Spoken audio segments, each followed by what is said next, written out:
back to the Childish Grown-Up Show. We are the Childish Grown-Ups, and you must be as well since you're tuned in. I am the world-class Maurice Hunter III, a.k.a. Mochaccino. I am here, not alone. Shout out to Mike. But I'm here with Ash Bash, Mia B. Ladies in the building, how y'all feeling? I'm feeling pretty good. Feeling pretty good. I'm here. Hey, remember back in the day, like that would be a Facebook status when it was like the old Facebook? And people be trying to figure out what that means. The good old Facebook days. You just make a status what you're doing. Yeah, but we are back, man. Truly having a great time. Got a lot of reception from the Stoop kids, a lot of engagement. So shout out to y'all for showing up for the movie picks and the movie votes. We will give the reveal for that movie at the end of the episode. But again, this is what y'all put out. This is what y'all voted for. So y'all keep that in mind. There's no bias. There's no rigging the game. This is what y'all chose. So that's y'all chose it. This is what we're gonna do. So, but stay tuned to the end to get that part. Now, there is a few comments from some Stoop kids. So first, let's go with a comment from YouTube. Actually, I thought I read that one already. Hold on. No, I didn't. Okay. So we got a comment. Again, it's one of the Stoop kids. They wrote in, but they wrote in on what is it, Hardball? They wrote in on our Hardball review. And they wrote in drumline, step up the wood. I still know what you did last summer are good too. So I guess they throwing in suggestions and stuff like that. This is from Erica Cordoza, 6033. I don't know when you're going to get to this episode, Erica, if you do get to this episode, but just follow us. You can get your votes in accordingly. But thank you for writing in anyway, Erica. We appreciate you. Yeah. Got another YouTube comment from our Stoop kid resident. Mama C wrote in and she said, great episode. Now let me say this. Oh shoot, pop up, sorry. She says, I'm a mama bear to this day, and my daughters know I got them cradle to the grave, and I'll go to jail or hell about mine. Woo-wee. That is something she has been saying as long as I can remember. Nah, that's beautiful. And shout out to her because I know like our mom's the same way, especially when we was kids. Like my mom, like a good mother, a good parent will be defensive about their kids. You know what I'm saying? I remember my mom like, bro, Ash remember when mom was arguing with the white lady in the parking lot when we was a little kid because she almost hit me backing out. She was snapping, calling her all kind of. I'm not going to even say the names that she was calling her, but I still remember that. And then there was another lady that wanted to chime in, like, I saw your son. He was behind, and she's like, you kicked your ass back in the car. Like mom was like, it was up for both them ladies. Like that. And I was there, hey, I'm there. Yeah, I think mama would have worked them for real. I would have been working them right with her. Right. So, hey, shout out to Mama. For real. Listen, I got some stories about Mama C, but I ain't gonna tell y'all. Hey, Mama C, write in one of them stories. Like, just give us a little brief synopsis of a story about being Mama Bear out here. Yeah. So shout out to Mama C. Thank you for that. I'm glad. It's good to see her back writing in. I know life gets busy, but we always look forward to her writing in and just supporting and still staying tuned with us. Like I love the support, of course, supporting her daughter, but supporting us as a whole collective. We all in this thing. She is one of the first Stoop kids, and she's still rocking out with us. So shout out to Mama C, man. Yes, mommy. And lastly, got a little bit of a lengthy one from our guy Brian, but shout out to Brian because I love that he's writing in, and I'm hoping that this is just one of those podcasts that just keep putting a smile on his face because he just seems to keep writing in, and I love it. So Brian wrote in on our Instagram, and by the way, just if I hadn't said it before, our Instagram is the Childish Grown Up Show, no spaces.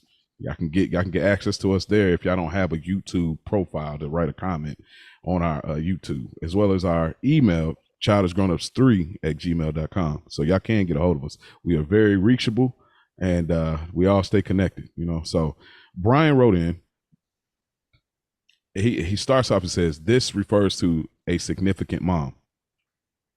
He says, from my experience, it was tough growing up with parents who weren't together. My parents never even got married. I always wanted the Family Matters, Fresh Prince type of family. Fast forward today, I never married my son's mother either. And we're no longer together. It's tough. I hope my son doesn't have a lot of the struggle mentally I had growing up. I didn't see myself continuing the cycle when I heard we were having a child, but things happen. But no matter what, I didn't talk to any adult any type of way. Little girl was out of line, but I understand. Yes, referring back to our last episode, stepmom, I'm sorry. Little girl was out of line, but I understand. But I understand where she might have been coming from. Also, my mom, rest in peace to your mother, man. And thank you for sharing this. My mom didn't play when it came to ass whoopings. I'm from the old school, so you already know. I'll be 42 tomorrow. 5/19/1984, 80s baby in the thing. Happy birthday! Happy birthday! I got to write back in. Happy birthday, dog! Yeah, 40 looks good on you, brother. And he says, I'm proud to be a Stoop kid.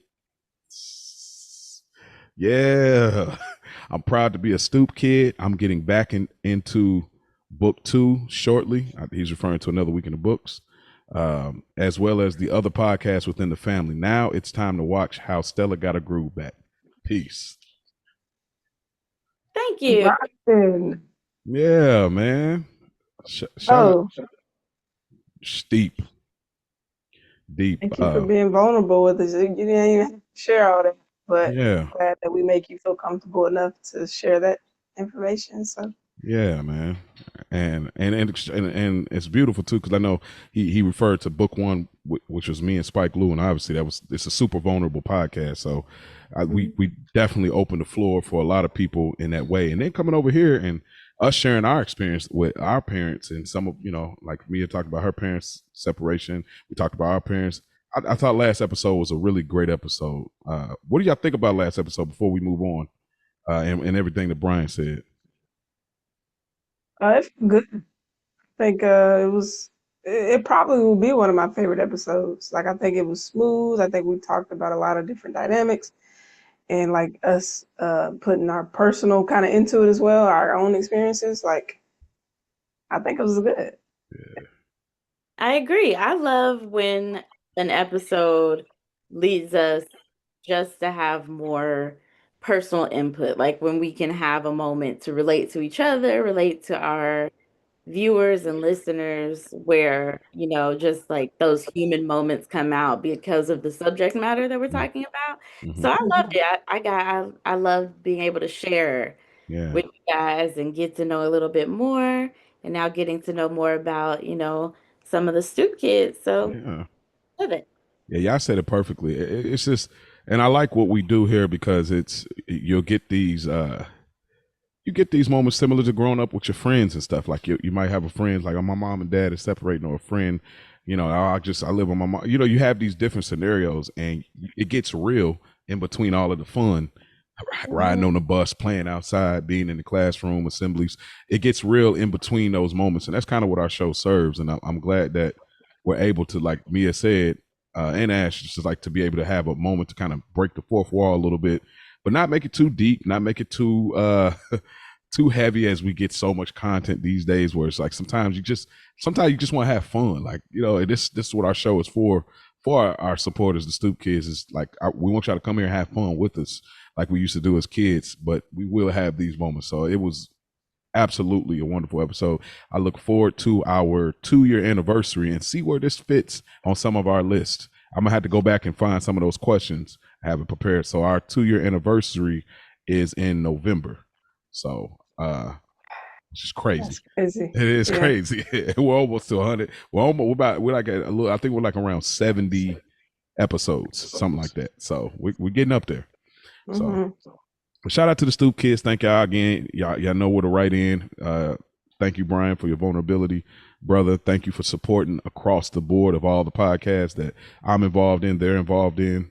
Thank you. Appreciate you, brother. And thank you to all the Stoop kids as well.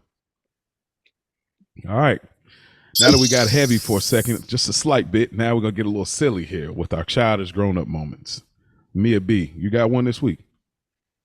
Oh man. I can you come back to me? Sure.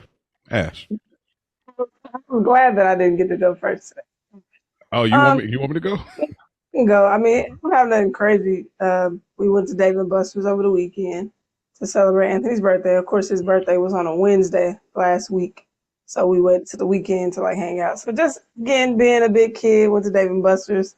They had the hoops over there, so your girl had to get some shots up. Had to go 30 on my back like Curry. Hey man, the lefty's still effective, man. Of course. The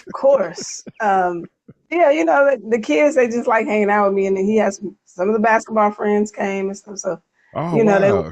they want me to engage with them. Like now, I feel like every time I see them, they know. Like I be like, your mom is cool, right? I would tell Anthony. I'm like, they really want you. Like they really want to hang with me, and they be like everywhere. Just you can't say it out loud. They take your cool boys out. You say, your mom is cool. He knows it though. Like they're always looking for me. Yeah, no, that's fine. But I'm like, you could just call me Miss Johnson. They just be like, Anthony's mom. Anthony's mom. Like, okay. But yeah, just playing with the kids, and it was a good time. Any other game? Any other game other than the hoops? You get any gun games or hockey? Oh yeah, okay. Yeah, remember that, man. Yeah, that's it. I hate when you knock it in yourself, like against yourself. Yeah, you trying to really hockey. get the, you know what I'm saying? Get it going. Yeah, dang. Foosball. Remember foosball? Hey, we got a foosball table. I haven't put it together yet, but that get it together, brother. To be continued. We'll get back to that, for the record. Mm-hmm. I'll go. You want me to go, Mia, or you still? I have it's not necessarily a childish grown-up moment, or maybe it's like something that made me feel really, really old. Uh-oh. It works. Oh, okay. Oh yeah, go ahead. You got it. If you want it. Yeah. So I have to give a super duper shout out to my niece and my little sister. So my niece last weekend graduated from college. Shout out to her. Yes, my sister, Candace, her oldest daughter, graduated from college. And then yesterday, my little sister graduated from high school. My baby sister. Goodness gracious. So for reference, when my niece was born, I was 12. When my little sister was born, I was 17. So she was 3 months old when I graduated from high school. And so now to see her graduate from high school, I'm like, this is just like. Goodness gracious. Like you thought I just graduated. Like in your mind. I'm like a 35-year-old teenager, but. Yeah, exactly. I have my niece is grown and my baby sister is going off to college, and it just it was this weird moment, especially for my little sister graduating, because like I said, when she was born, I was graduating, and so now she's graduating, and it's these milestones come in these moments that just make me think back to when I was her age, because I was 17 when she was born now, and I was a crying mess for both, but just those little moments that make you reflect. Hey, listen, I know exactly what you mean, because it's this idea of, real quick, it's this idea like you said, they're being so young and them graduate. It's like you're looking at them and all of the hopes and dreams of at that time, the idea of and possibilities of what life could be at that time, and you remember the feeling for yourself. And we're here now, of course, not that dreams and things have died, but you got a more understanding of life, so you got to navigate it a little different. But like them being there, it's like you just look at it like, wow, you got so much, like you got so many places to take it, so much development that's going to happen in a good way. These are some prime years, and I'm excited for you. And then you reflect on yourself. It's like, dang. Like it literally made me think of my graduation day, like the Oh man. moment I was graduating, like everything that was going through my mind when I was graduating high school, and I was looking at her.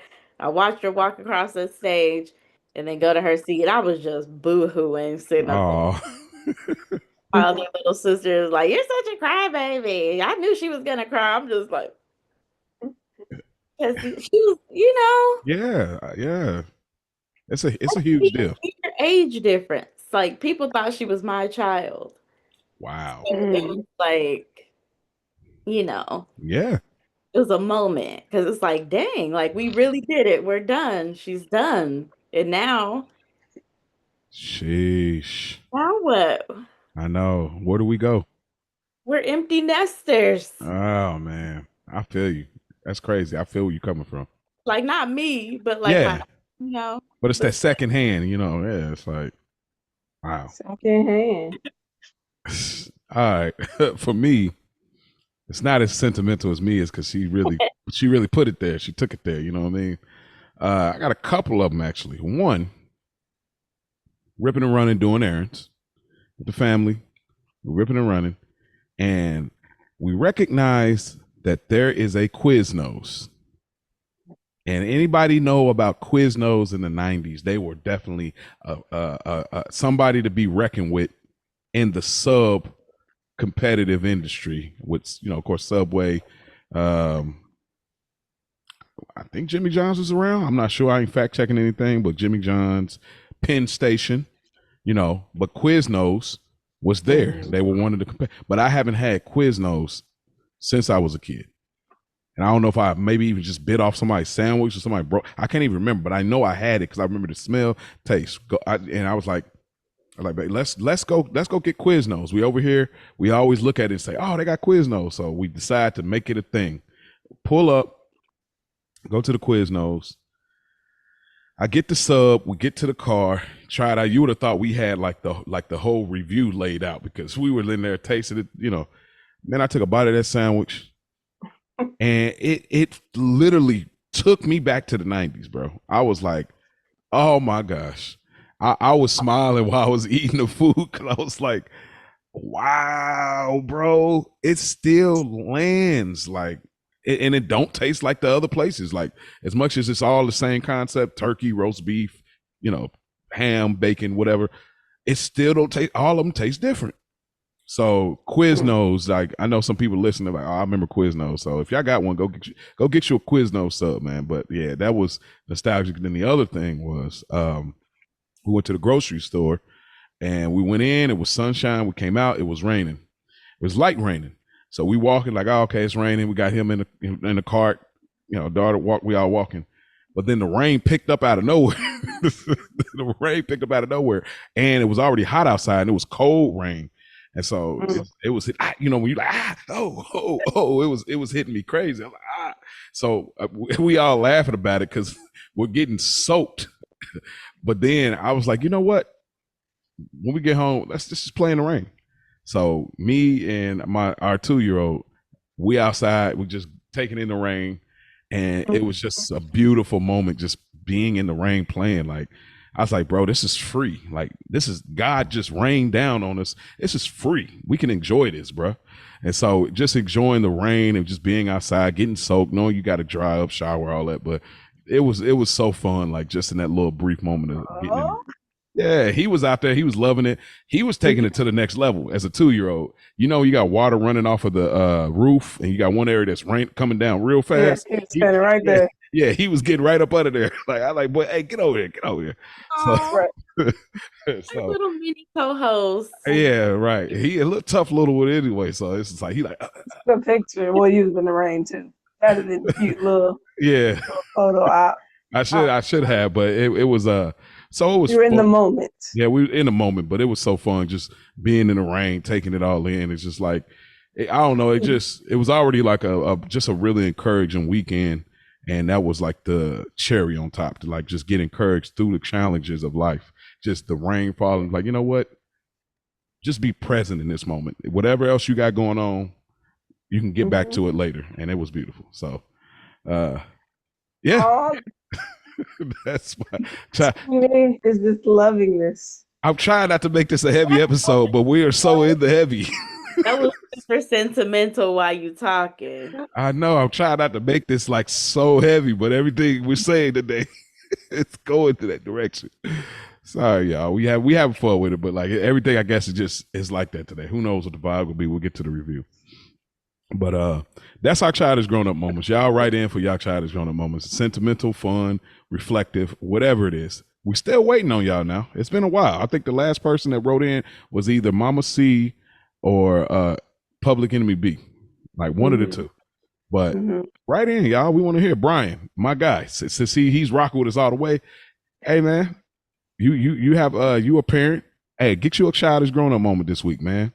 And then sometimes you got to be intentional. You got to go out your way to create one. So yeah, y'all go create y'all childish grown up moment. Get back to us. Y'all know the handles. All right, the floor is yours, Ash. All right, and we are still on the road to 100 subscribers. We did gain one new Stoop kit, so we are at 81. Woo! So again, tell a friend to tell a friend. We are almost there. We're still going strong. And now it is time for the Flash with Ash. We do not have trivia today. Ew. Rest assured, me and B. We're going to do this or that with Angela Bassett and Tay Day movies. You know, I'm like, let's go ahead and get into that this or that bag. Yeah. It's not many, so I think I got 3 Angela and just 2 for Tay. So we'll start with Angela, the GOAT that she is. Oh yeah. Stella got a groove back or waiting to exhale? Oh, waiting to exhale for sure. It's real quick. We're talking her performance, or we're talking about movies? Movies. Okay. Stella got a groove back. I don't know when the last time y'all watched Waiting to Exhale. I watched it not too long ago. There's so many things I got to say about that. We're not about to do that today. Good. It's a good movie. It ain't about is it good or not. It's just the angle of like all these women won't taking men. Like why y'all do them women like that first off, and why you do the men like that? Like none of them can. Yeah. No. Except for what's the Loretta. Yeah, except for Loretta. But other than that, all of them like won't they put them into this. Yeah, next time when we get there, whenever we talk about that movie, I got. But we're not gonna act like the men in there. But that's I'm not mad at the women. I'm mad at the choice of how it was written. Carrie McMillan and she wrote this too. Yeah. So she has her. Oh yeah, we got some things about Terry. Shout out to the great Terry McMillan. Okay. Because you said Stella, Mia said wait next. No, I said wait and exhale. He said Stella. Okay. So it's on me.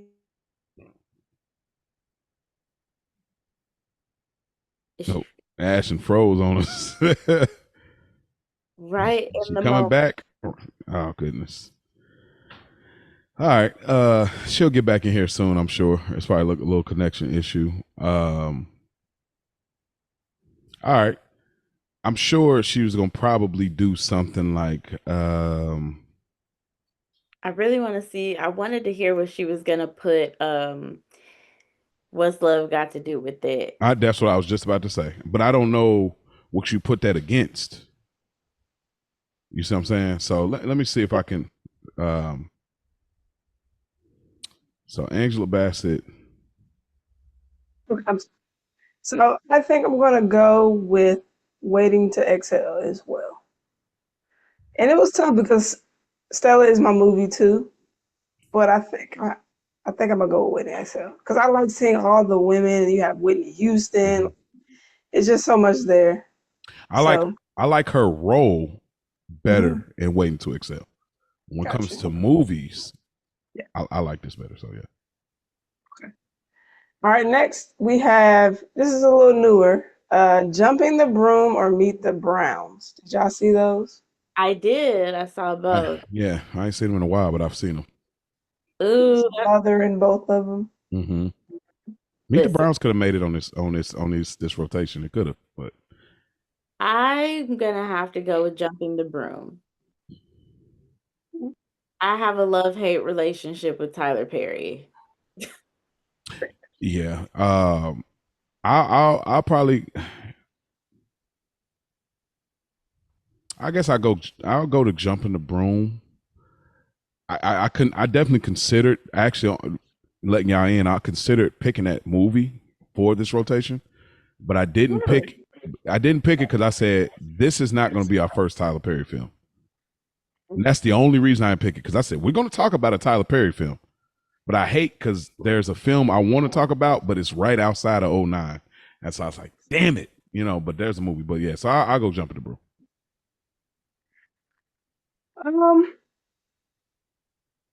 Meet the Browns. It's crazy because they were like more wealthy and Jumping the Broom, and then she was like poor and Meet the Browns. I think she did her thing and Meet the Browns. I gotta go with movie, get Lance Gross in there, Rick Fox. Jumping the Broom, my issue is Paula Patton always. So that's I another. know. Like in what way? What like? And I'm with you because you're right. And I know what you mean because we all know what you mean. You right. Okay, Acting is just not there. yeah, It's just never there. it's that's true, bro. I seen that movie with her and Omar. Like she's gorgeous, but her Gorgeous. acting is just. It's a little bit of pretty privilege. It's a little Me bit. and Mia talked about her before, like a while ago. I texted you. So Hey, shout out to Paula Patton, but there's a little bit of that pretty privilege happening for sure. Like it's not to say she don't have any abilities, but the lead love interest or just lead in the movies. I've seen a lot of movies with her, and it's just not quite like. I feel like put Rosario Dawson there. And you know what's crazy? Like, or Joy, what's her name? Joyce? Joy Bryant? Oh, Joy Bryant. Yeah, her. Because I think that they kind of have. But the thing is, I love a lot of the movies that but she's just always the weak link. Like I love Just Right, that movie right there. Listen. Yeah, you know what I'm talking about because I know you. But yeah. You know, I know you know. I'm an innocent young lady. We know that you know what I'm talking about. I don't know anything, Mia. You know. And it's okay because we'll talk about it. But yeah, Paula she's just always, and there's a scary movie that I really love that she's in, and I'm like, girl, she was actually okay in that. But okay, I'm done. Okay. And it's the one bro was talking about with Omar, that thriller. I think it's called Traffic. I think it's called Traffic. No, this one is called Mirrors. I think it's Mirror or Mirrors, something like that. All right. To wrap up, Angela Bassett, Malcolm X, or the Jackson 5 American Dream movie. This is so hard because I love them both so much. And as a Michael Jackson stan, but film-wise, I think Malcolm X was a better made film. So I have to go with Malcolm X. Plus, I feel like she had to do some real heavy emotional lifting in Malcolm X.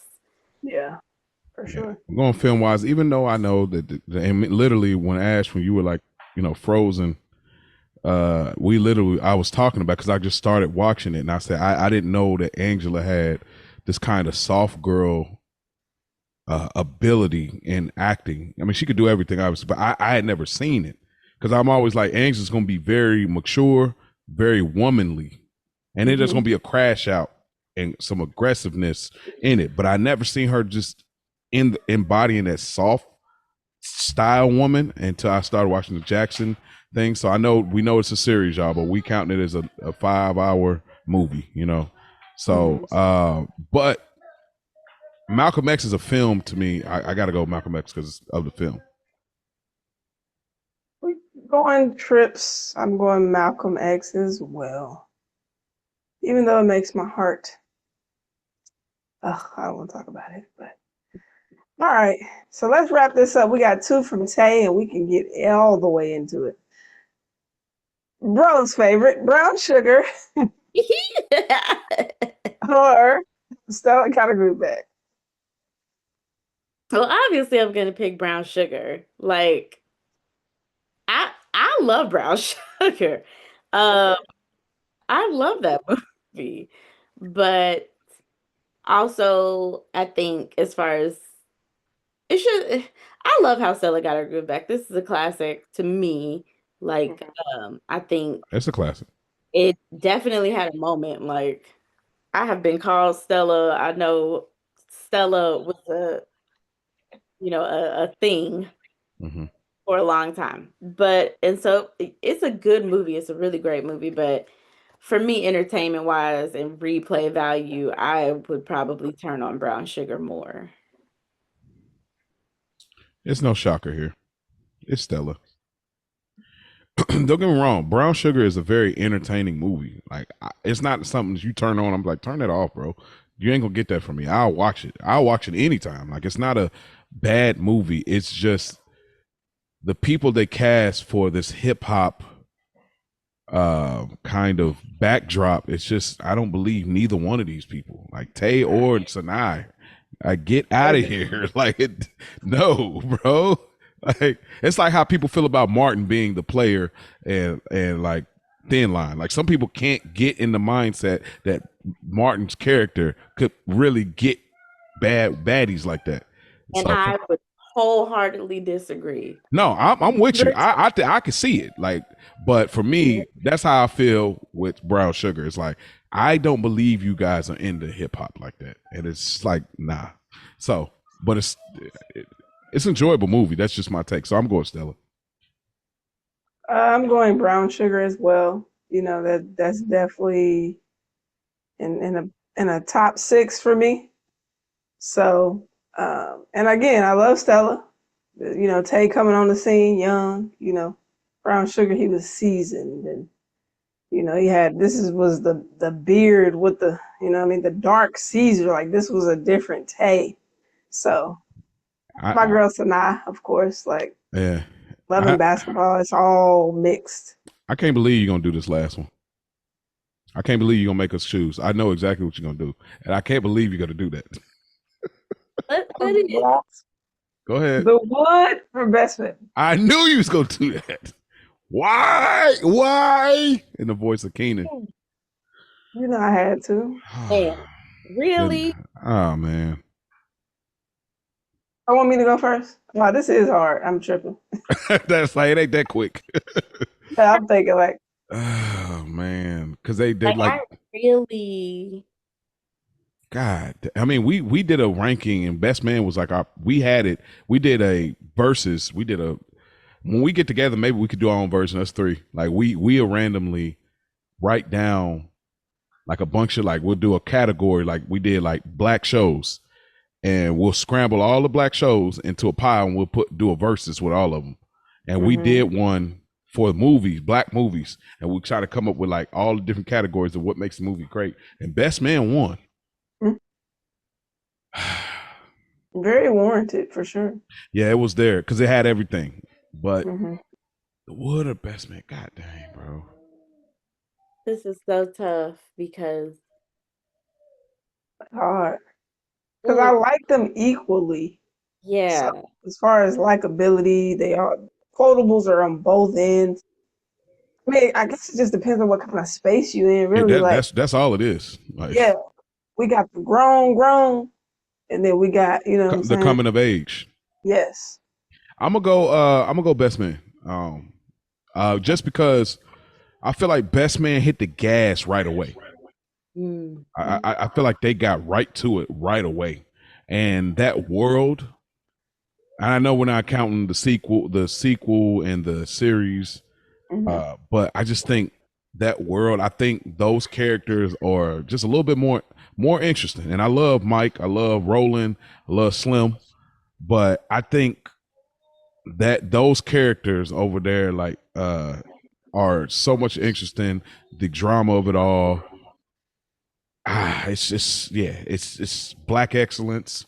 I loved it. I gotta go best man. I think they just got right to it versus the other one kind of tell kind of a different story. Hmm. I'm gonna also have to go with Best Man, and it hurts my heart to have to do it. Like, I love The Wood. I've always had I love that movie so much. And I have like a little 3 degrees of separation thing with like the it's just like I've always had like a thing for that movie. I love that movie. But like Mo said, the characters in The Best Man are just so well-rounded and interesting. Like they all have something so like of course Mike, Ro, and Slim were distinct characters, but these characters like they all fit a certain archetype and like you could write a dissertation, like a think piece, and people have about The Best Man. Like it's one of those cultural staple movies that just really hit a lot of points that I think I think it's really well acted and well directed. So I have to go with The Best Man. Yeah, we're going trips. I gotta go with Best Man as well. All the reasons that you all said, and most importantly, Lance Gross. I mean, Morris Chestnuts. I was thinking of Lance Sullivan, Lance Sullivan. but Lance Gross. So yeah.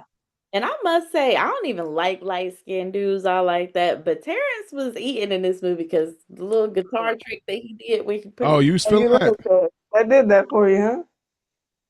is a little, be able to play a little instrument, a little musically Oh, you're inclined. like a little eclectic, Yeah, a little artsy. like a little artistic, All right, I get it.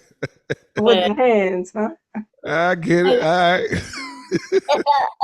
Hey, hey, man! Shout out to Terrence getting some love out here. I don't hear that a lot, so shout out to being because second. he's a problematic ass person in real life. But Yeah, in he. this movie, he did his thing, and I like the character Quentin. Right, Yeah, right.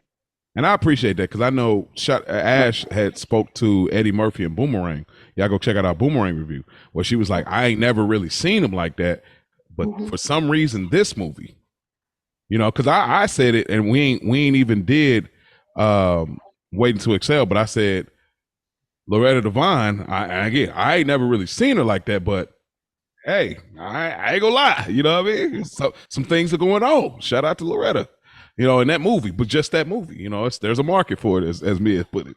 So I like You that. know, like she was, Yeah, she was doing her thing. So it's like there. I like the Okay. objectivity. I love that. So well, that's all for the Flash with Ash, just warming us up for this classic we're about to review. So all right. Well, shout out to you, Ash. Thank you for that. This or that. It never gets old. You can do that next week too if you want to. Nah, but yeah, we here. Well, again, I'm not going to lay the land of the time period in the world because again, we did 1998 movie last week, and we've done a few other 98. 98 was one of the best years on earth. So I don't. So I'm not going to bring those up. So I'm gonna give the floor to Mia as we get ready to time travel in that time machine and go back to the year 1998. All right, 98 film How Stella Got Her Groove Back. Stella is a highly successful 40-something San Francisco stockbroker who is persuaded by her colorful New York girlfriend, Delilah, to take a well-deserved first-class vacation to Jamaica, where she finds potential love. Cast Angela Bassett, the Angela Bassett, as Stella Payne, Tay Diggs in his first major role as Winston Shakespeare, Whoopi Goldberg as Delilah Abraham, Regina King as Vanessa, Suzanne Douglas as Angela, Michael J. Pagan as Quincy, and we also have appearances from Richard Lawson as Jack, Barry Shabaka Henley as Buddy, Glenn Turnman as Dr. Shakespeare, Phyllis Yvonne Stickney with her gorgeous self as Mrs. Shakespeare, and James Pickens Jr. as Walter Payne. This film was released August 14th, 1998. Richard Lawson. Richard Lawson. What are the You're right. odds? There's a That Richard does. Lawson and then Tay Diggs of Brown Sugar. Come on. Now, Mhm. Richard Lawson, aka Beyonce's ex stepdaddy, aka the father to the most ageless, beautiful Bianca Lawson. Sheesh. Mhm. He's done his thing. So that is so funny seeing him in this role, playing this type of like humorous role, because I'm so used to him doing more serious. And who did he play in this movie? Remember when they were in Jamaica at the resort and Delilah found those two just like goofy dudes? He Mhm. was the one with the stutter. Oh, him. Correct. Mm-hmm. Yeah, he's a good actor. It's young. Yeah, he was good. Yeah, he was a good actor, man. All right. Well, it's time to be kind and rewind. I guess I'll start it off since this was my movie pick. So I remember this movie being a super staple in our household. Um, I think I can now. I'm looking at it. I can understand why. I think my mom really connected with it because she was trying to kind of I feel like she was maybe trying to find her groove. Like a lot of us grew up with parents that maybe separated, and they're trying to. And my mom wasn't Stella's age, but our mom wasn't Stella's age. But I think there was this connection to I can get my groove back. I can get in my bag and figure out what I need to do. So maybe that's why I was playing so much. But I just remember seeing this movie, and when I watched it this time, I realized like this is where like I'm gonna be anecdotal here, but this is where like the I think the older women thing kicked in for me. It is from this movie. I because I didn't know where it came from till I watched this, and then I realized like, oh, this is maybe where I got this from. This is where the core of the Moism may stem from. Is Stella. So it brought me back to that. But like, this movie is excellent. This is this is top tier films. Like it don't get brought up a lot in the top movies, similar to like we talked about Brown Sugar, Best Man, The Wood, and in our community. But this is there. Like the quality and the writing. There are some. There's not without flaw, but there is a quality and I'll speak to it a little bit more in our overall discussion. So, but yeah, I remember this has been a staple, got played a lot, and weirdly enough, understood what was going on. So, Mia, what about you?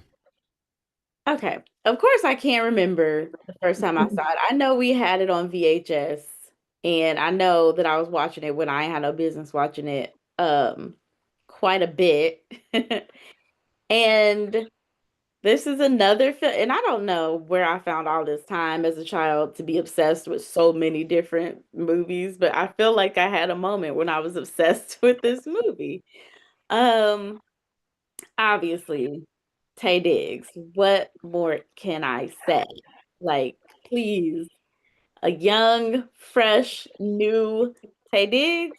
And of Mm-hmm. course, at the time, I thought he was really Jamaican because I know no better. Me But too. um, Oh, I got things to say about that.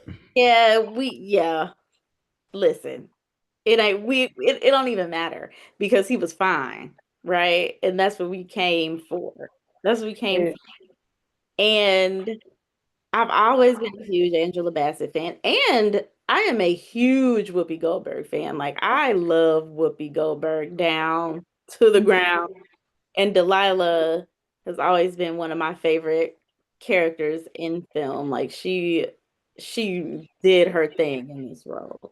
Yeah, I agree with Mo. It's just such a good movie. I really love this film. I do have thoughts because now that I'm a woman of a certain age. But I love this movie. I mean, y'all really hit it on the nose. Like bro said, it was definitely a staple in our house. Tay Diggs, chocolate, young, no facial hair. He made it work. Cause again, at my big age, I need all the facial hair. I need especially the chin. But I like looking good, and then Angela, the goat that she is, Whoopi, the fixings. Auntie Mickey had this movie too. I know we had it, but I feel like this was another Auntie Mickey movie. Shout out to her, sneaking in Grandma's house, volume on 3, trying Hey, to watch it. shout out to Aunt Auntie Mickey, Mickey bro. all the films, dude. Hey, And let me say That this will real quick, never Ash. not be funny. Let me say this just because set the context. My aunt Mickey was one of the last children born. She was obviously old enough, but she grew up in a house where it's like everything is Jesus, and anything else is boogie secular. You ain't got no business having it. So Auntie had secret stash of movies that maybe I don't know. I don't think Grandma knew, and she would watch. So she was on top of things, but she grew up in a house, and she even as a grown up where yes. you ain't playing none of that up in here. If you do, you in your room, and again turning it down low because Grandma ain't having it. So when we speak to that, that's how strict grandma house was. So I gotta Mhm. give context. So when y'all hear like Aunt Mickey, when y'all hear me and Ash talk about Aunt Mickey, that's the shout out to the Culture Garden because it's what they talk about 5151 classic or the address that I was Mhm. talking about. That's the same thing over here. It's like Yeah. that's what it is. So I just want to insert that. Go ahead, Ash. Yeah, the sweetest woman in the world too. Like love her to death. But yeah, like feel like she had it, definitely stuck over there watching. And again, maybe this is also some of the Ash isms that y'all say I have, which I just don't know what you're talking about. But like Uh, I remember that scene, where the tear dropped, like and Oh, they I can't played wait. Let Me Home. That scene, bro. Oh Like man. I'm just like she be acting like that. I have to say for my rewind. Right. And plus my brother-in-law kind of looked like him too. It's all there. So, yeah, like It's with crazy. my husband, we were dating, like one of our earlier dates. I was like, hey, bitch. It's like, Oh, yeah. yeah. So, yeah, like I kept looking at him and I'm like, he looks like Teddy. So, like, yeah. He really do though. Like that's the Yeah, crazy. yeah. That's the Reason why craziest part. He she really acting do. like that. Like it's ridiculous. It comes together a little more every time I Stop it. a Stop. little And more. she analyzing you, bro. She analyzing you. Yeah. Every time I get Carrie, a little more information Look about at her. Ash's husband, I'll be like, that's why she be over there acting That's like why she act because he fixing things around the house, uh looking like Tay look like Diggs. they chill. Where he at? Oh Where yeah, he at? and that's why Ash be on the Instagram looking like how she be looking. Cause I told you I was gonna tell everybody because Ash What? be sitting there, About? she be sitting here Mm-hmm. like yeah, I know because body is tea, body I tea. didn't do anything. hey, hey! Shout out to Bro, Mia, don't. Mia with the silent watch. Like, oh yeah, all Yeah, right. don't look at my story, okay?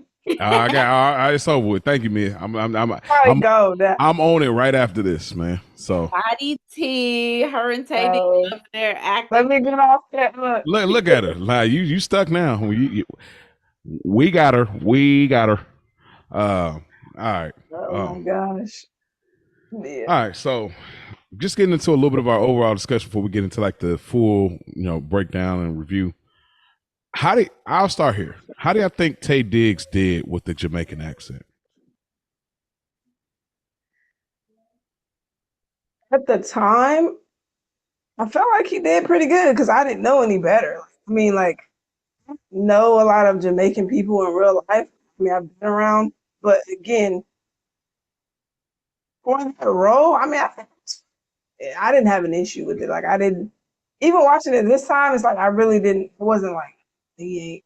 I mean, I know better now, but it didn't like, it wasn't cringy to me or made me like feel some type of way about it personally. But yeah. Personally, as someone who has been to Jamaica multiple times, it wasn't, it didn't curl all the way over this side. Of course, watching it back in the day, I didn't know any better either. I thought he was Jamaican. But now that I know, it's like, okay, you tried. You did your best. Was it really bad? Like, It's not I don't want to say it was terrible, but it wasn't necessarily good either. hmm. So just a little context. Tay Diggs, before when he got casted, he was doing a play for the Rent, and he actually was working with somebody that was Jamaican, and they were helping him get the accent together. And they would literally read lines from the script in their just normal Jamaican accent, and he used that as kind of like canon to get there. I thought he did a good job. And I remember as a kid, for the longest time, when I heard him speaking American, I was thrown off. I was like, wait a minute, what do you mean? Like, I thought he was Jamaican. Everything about him came off Jamaican. He had the look. Like, in my mind, his face had Jamaican look. Like, you know how you could tell somebody's not. There's like black American, and then there's like, okay, there's somebody's from Nigeria, but they might have grew up in America, but you could see the Nigerian look or the Jamaican look or African look. You could just tell, you know. I thought Tay Diggs was Jamaican, and I was thrown off for a while when he wasn't talking. I was like, ain't he Jamaican? Bro, that's crazy. Well, now we see it all the time with British actors come over here with an American, accent or whatever. But yeah, so I thought he did a great job. There were just moments where I'm like, I don't know though. Like for me, it really didn't. I thought I was looking for him to kind of break where his regular accent came in, but I think he really nailed it. Like, but I understand. I look forward to seeing where you seen it kind of broke. What do y'all think about the music in this film? well, now that I am a woman of a certain age, I love it. It's very grown, like it sets the tone. Like it's a very Stella Hmm. like I don't know how to explain it, but it gives like it sets like the mood for what like for her life and how she Hmm. like the moments that the music comes in. And that one song that sticks in my head the most is when her and Winston are like slow dancing at the little pajama jam.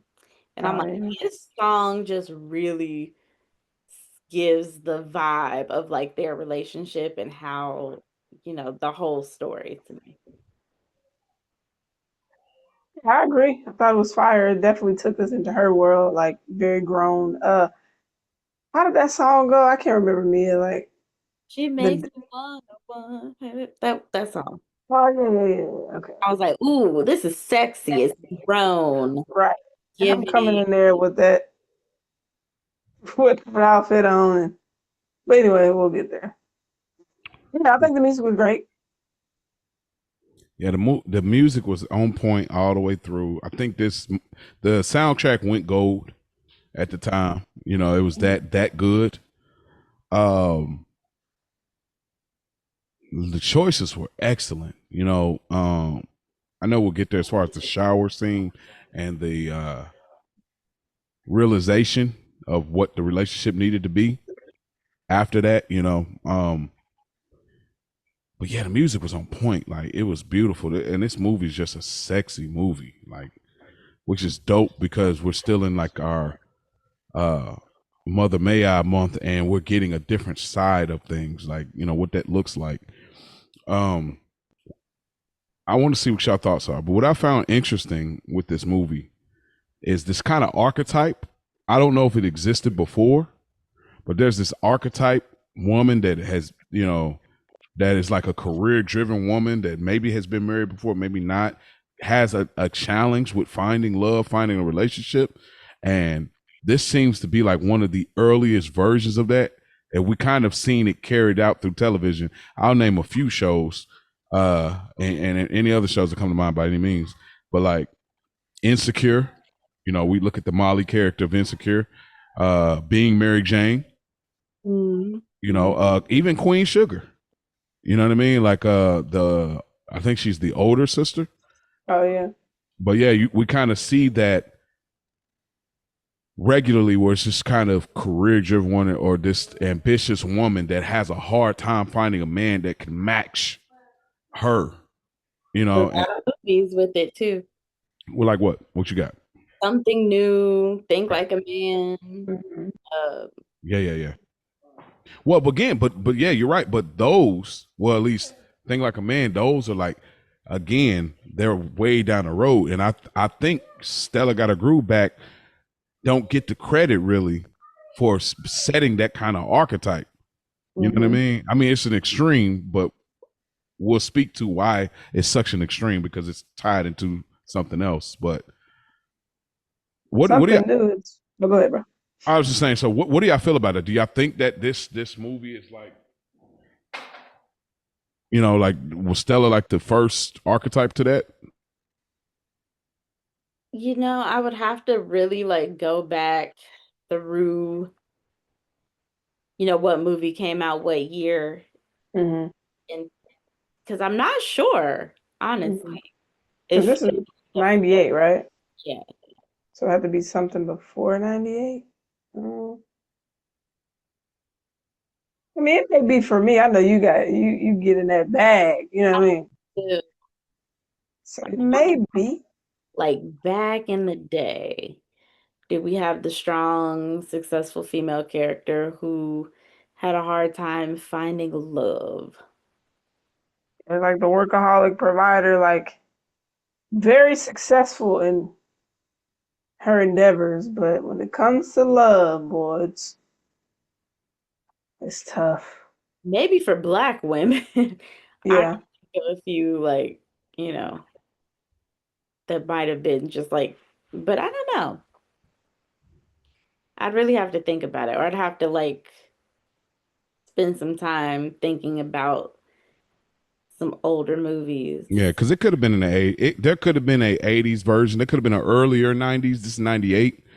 There could be. It could be out there. I just when I seen this, I was like, I couldn't recollect anything prior. But somebody might write in and say, oh, this movie existed. I guess when did Boomerang come out? Oh, that was before this. Okay, so I think you could look at it like that, but she wasn't the lead. So, but it maybe you could maybe use Boomerang as an example. So yeah. So I want to bring a couple of interesting things. So I don't know. Y'all might have been familiar with this, maybe not. I mean, shout out to our big cousins. They did do this movie, but like, so Terry McMillan actually wrote a book about this, and this is based on her life. She is a writer of this as well as the book. And so she did actually go on a vacation, and she was 43, and she met a love interest, and they were in the pool, and she had came out and flat out said, "Do you want to, you want to sleep with me?" And the young Jamaican fellow was like, like, "I'm down," like, yes. And they had a little bit of a fling in her on her vacation, and she thought that was kind of it, and she had started writing her book, and she had already wrote an ending to her book, like, what if it played out this way? Ironically enough, the Jamaican love interest ended up coming to the States, and they ended up, similar to the movie, getting in a relationship, and he would take care of her, brush her hair, wash her up, take care of her, look out for her, doing everything he did. And they do eventually get married. Later down the road, at some point, the Jamaican husband of hers, I don't have his name pulled up, but he ends up telling her that he's had trouble with his sexuality, and she finds out he's gay. Yeah. And that becomes a whole debacle of saying, like, you use me to get a citizenship in America, to leave Jamaica. Wow. Like this was like I was so mind blown. Like research, I was like, what? Mind blowing, diabolical.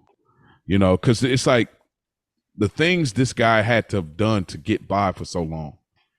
Mm-hmm. To know that you don't even like women and know that you're going to go and perform the acts for so long, you know, it's mind blowing. It is mind blowing. I remember when all that was coming. I remember I wasn't like super familiar with it, but I remember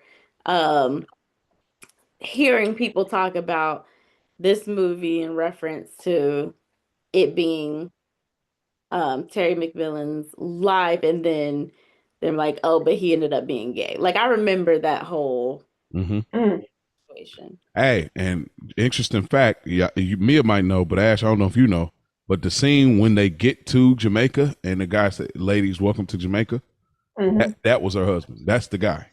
When they look back and they were like, "Whoa!" Yeah, I heard that. I remember that. Yeah. Okay. That light skinned dude. Go back and look and see what he looked like because I can't remember. Yeah, I mean he's definitely a handsome guy, but it's hard because you can only see him in that light now. That's the tricky part. It's like Jason Lee, you know what I mean? Like, you know, he rolls on that side of the team, so you can't see it any other way. But like, you know, so yeah, a couple more interesting things. When Angela Bassett and Taye Diggs, they were top 25 sexiest movie couples in 2008, which is crazy. It took y'all 10 years to recognize that. Some thoughts. Taye Diggs played 20-year-old Winston Shakespeare to a significantly older woman character, Stella Payne. In reality, Bassett is only 13 years older than Diggs, who he was 27. So he wasn't 20, he was actually 27, and she was 40. Taye Diggs is performing in Broadway. This is what I was alluding to before, the production of Rent, when he learned that he had landed the male role in the movie, and he had celebrated by streaking through the theater where he was working. Sounds like something he would do. Like if you follow him and know his personality. Yes. And the crazy part too is that like she had went to see him perform. He had played like kind of like the landlord, the shady landlord, and she wasn't impressed when she seen him. But his character didn't have a lot of depth and everything. And I believe the director would make him sing to Angela Bassett every time they would shoot to create that chemistry between the two, even though he can't sing. But that was a thing. So wow, that's interesting. Yeah, so all the theater girlies out there, Taye did reprise his role in Rent in the film version in the movie. Is that with Queen Latifah? No. I don't think someone else. Okay. Rosario Dawson is actually in Rent, the movie. Shout out to Rosario, man. Don't get the flowers she deserves. Yeah, I like her a lot. I think that's it. I think that's it for overall discussion. I think I can go on more about more interesting things, but I think the Terry McMillan story by far is like the craziest turn of events. Like I was like, wait, what? So no, matter of fact, I'll ask one more thing. Just this is gonna lead us right into it. And Ash, you can start us off. This wasn't that it was crazy in the 90s, but not that crazy because it is the 90s. But now that we're in these years, is it crazy to think that this really happens with a 40 and a 20-year-old? I have to ask that. No, it's not crazy to me. I mean, you see in the other community a lot. It used to be in ours too, but like it's not a no.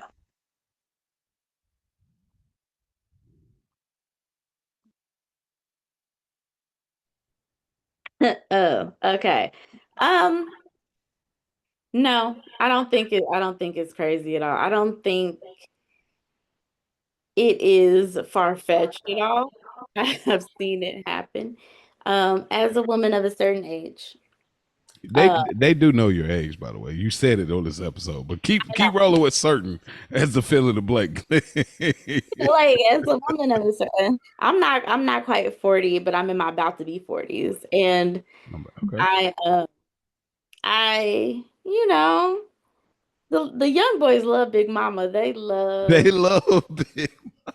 uh I do have there are limits though. You get your la la on. Like a 20-year age difference is crazy to me because now thinking she's 40, he's 20, I'm 35, 20 years due to be What? 50. Well, Like yeah, that's it's crazy definitely yeah.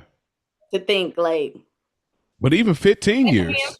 in 5 years. But think about even 15 years at 35, you dating a 20-year-old. I couldn't do it. Like Okay.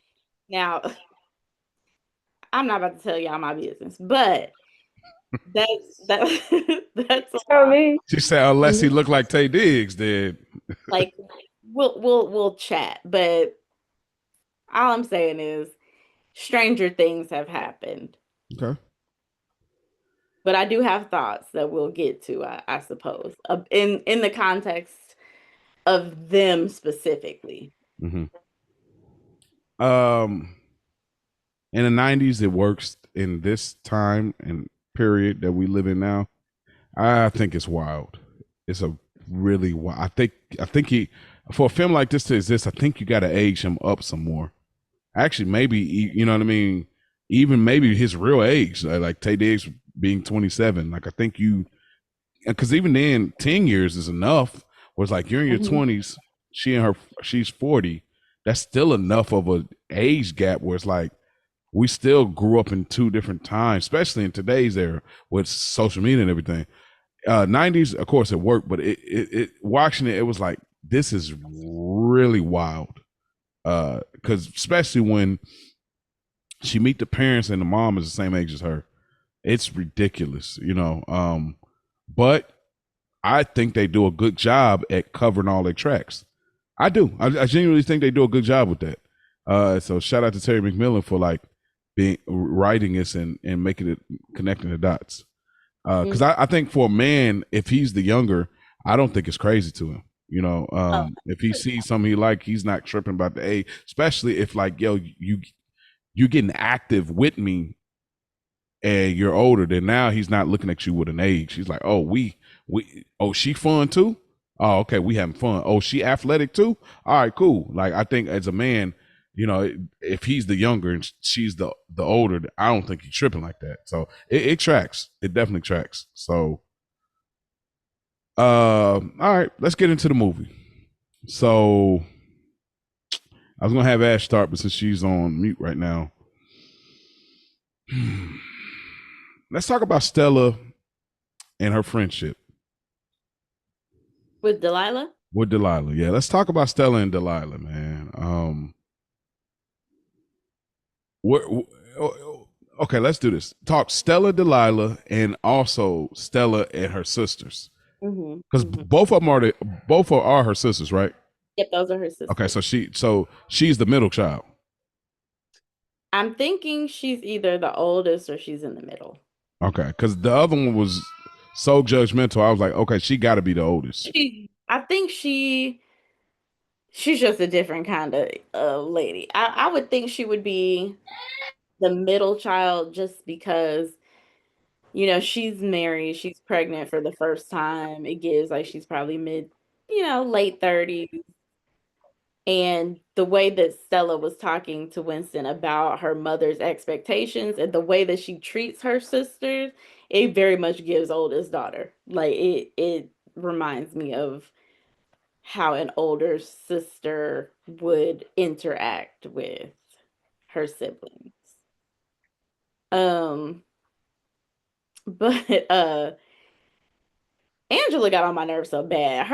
Like the older sister, not saying older than Stella, but the older one of the sisters, the one who was pregnant. Oh my gosh, she got on my nerves so bad. Like just rudely judgmental. Like it's okay to have your thoughts, but you doing too much. Like the way she inserts herself in everything was just on my nerves so bad.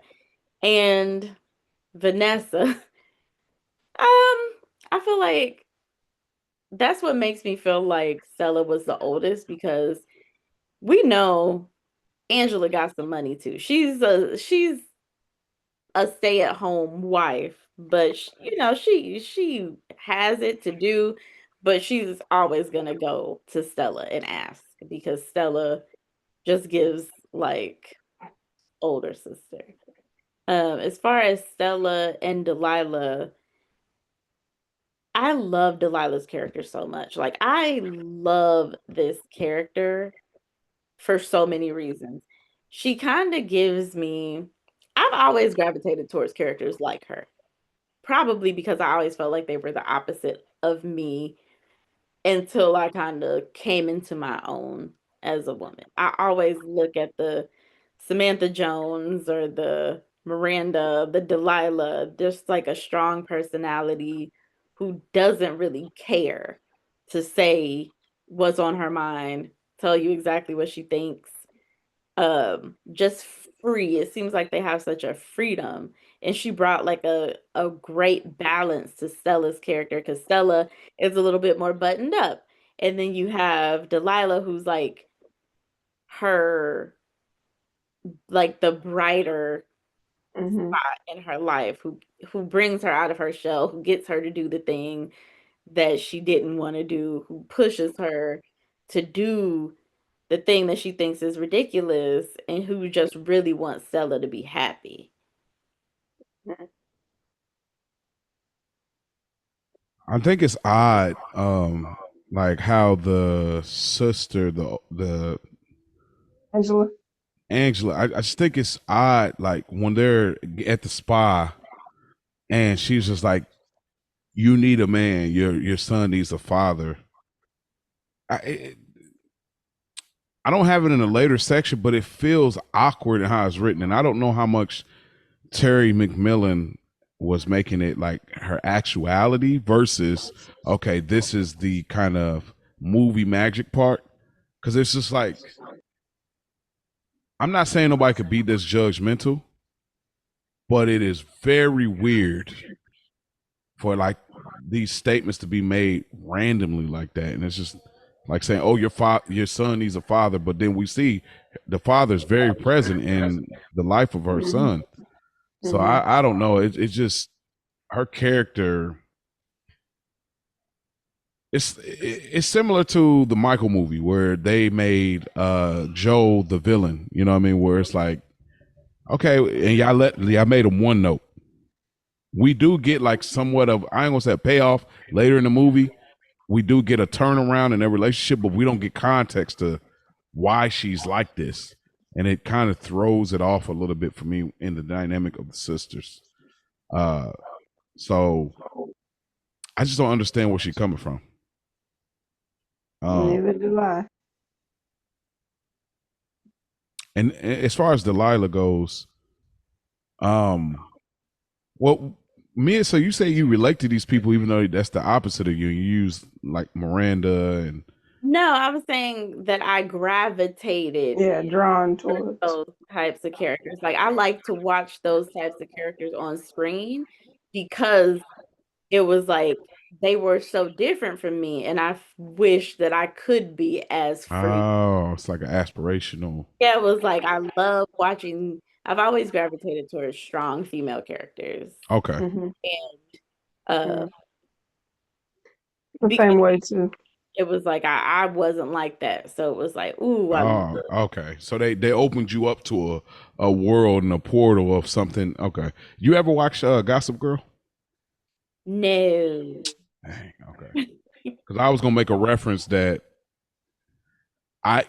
similar to me, but there's a character on there, Chuck, who's like kind of this rich kid, well, rich high schooler, whatever, even though they're like grown ups, and he's kind of like this anti-hero, but he has a heart when you really peel back the layers, and I connect with those type of characters too. So I know what you mean.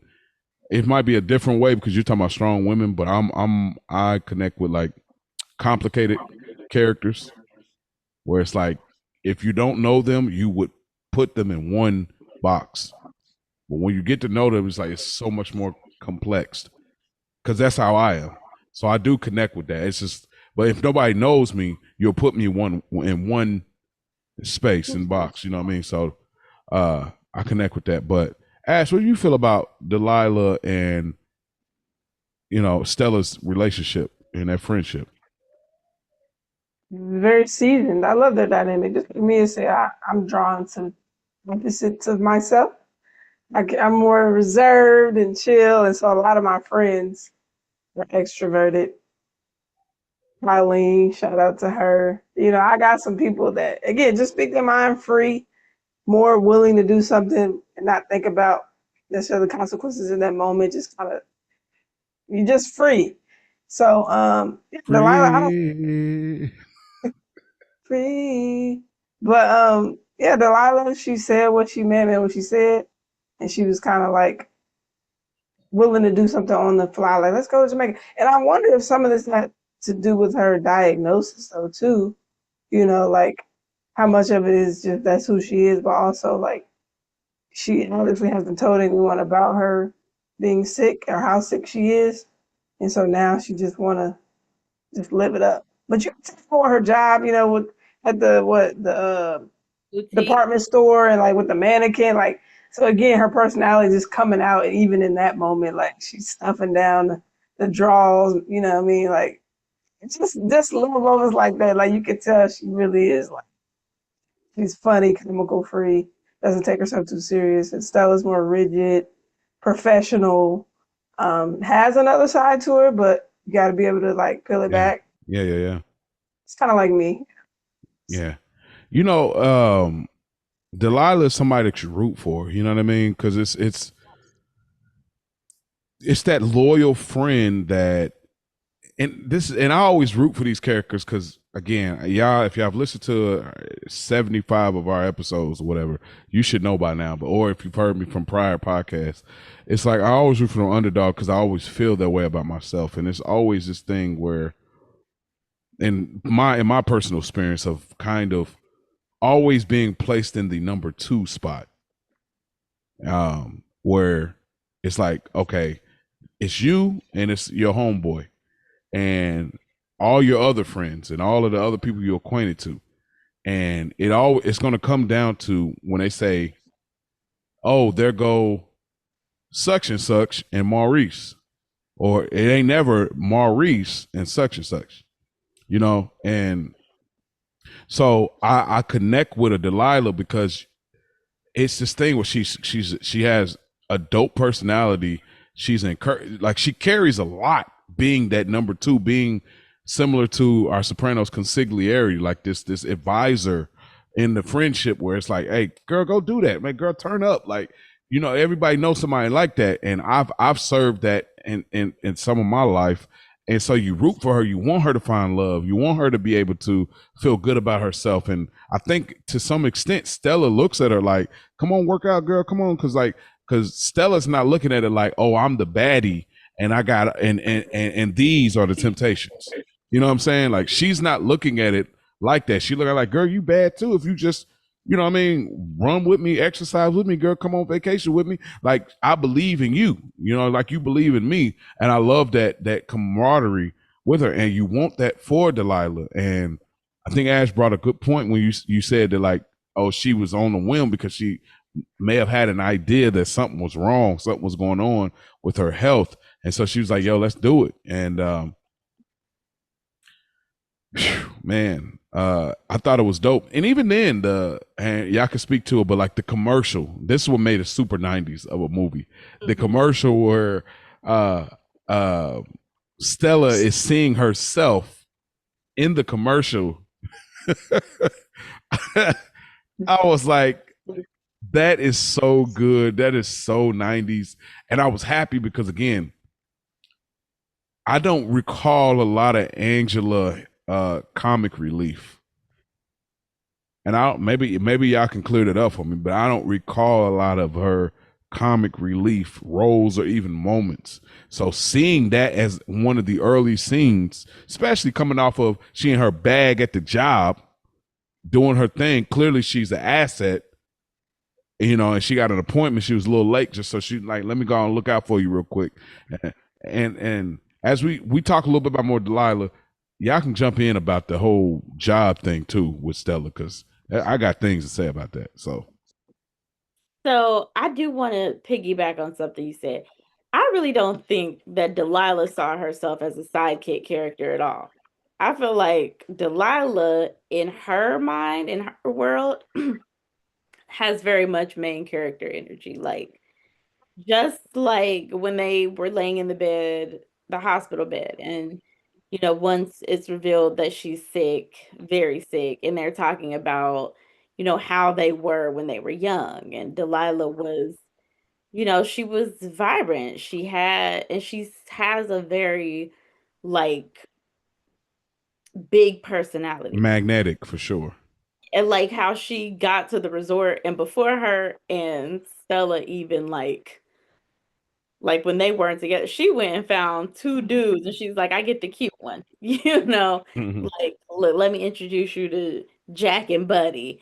And she's like, yeah, rub mama's feet. Like, she's just very, like, I feel like in her life and in her mind, she's very much the main character, but in a different way than Stella. Okay, and because I was about to say, because I'm like, she clearly know how Stella give it up, and so choosing I don't. these two guys, it's like, did you really think that she was gonna be okay with Buddy over there? You know what I mean? Like, She knew she wasn't. She was just, Definitely. But it's just, I think Delilah, because again, she reminds me of people that I know and hmm like, and um, she's just a character that I've sat a lot with because I love this character so much. But I feel like she played that role in their friendship that brought Stella out of her shell. Like, she was probably the one who got them into trouble, and then Stella probably was the one to get them out of the trouble, like, Hmm. as they were getting older, because they had been friends for 22 years, so they probably met, like, right out of high school, like, first year college type of thing, but, you Hmm. know yeah, I feel, and I don't think they made it exactly clear what Delilah did, like, she worked at the department store. I think maybe she was like a manager or like the She was giving manager vibes. I feel like she probably was a manager. lived in New York, so she probably just lives a fun Yeah. single New York life. And then we have Stella, who's more grounded, who got married, had a son. Hmm. Delilah's always asking about her godson. And Hmm. so they're just like two opposites who attract to make a Great perfect. friendship. That's usually how it go. I like when you have opposite friends. Find those common human grounds with each other and stuff at the core. That's really what matters, anyways. But um, as far as the firing goes, it's fine. Like, but I mean, unfortunately that's corporate America. Like, this how it go. Like, what they merged, didn't they merge? And talking A about, merger. yeah, it was a merger. Her position phased out or whatever they said. But like, again, top performer, big dog, very clear, doing numbers every time, and she still got cut. So again, this is just another corporate America hit, and it happens all the time. It happened to me at a previous job before, a top performer, bonuses, and they still let me go. Let go of the cash cow. What we can take, we'll take mediocre. You know what I mean? So Um, obviously, she's a stable woman, so we know she set herself up, and she's a mother at that. So she's was good to go for a while. Jamaica, but was jacked up. But again, she was so consumed in her work too. Like, this was like her life, her son and her work.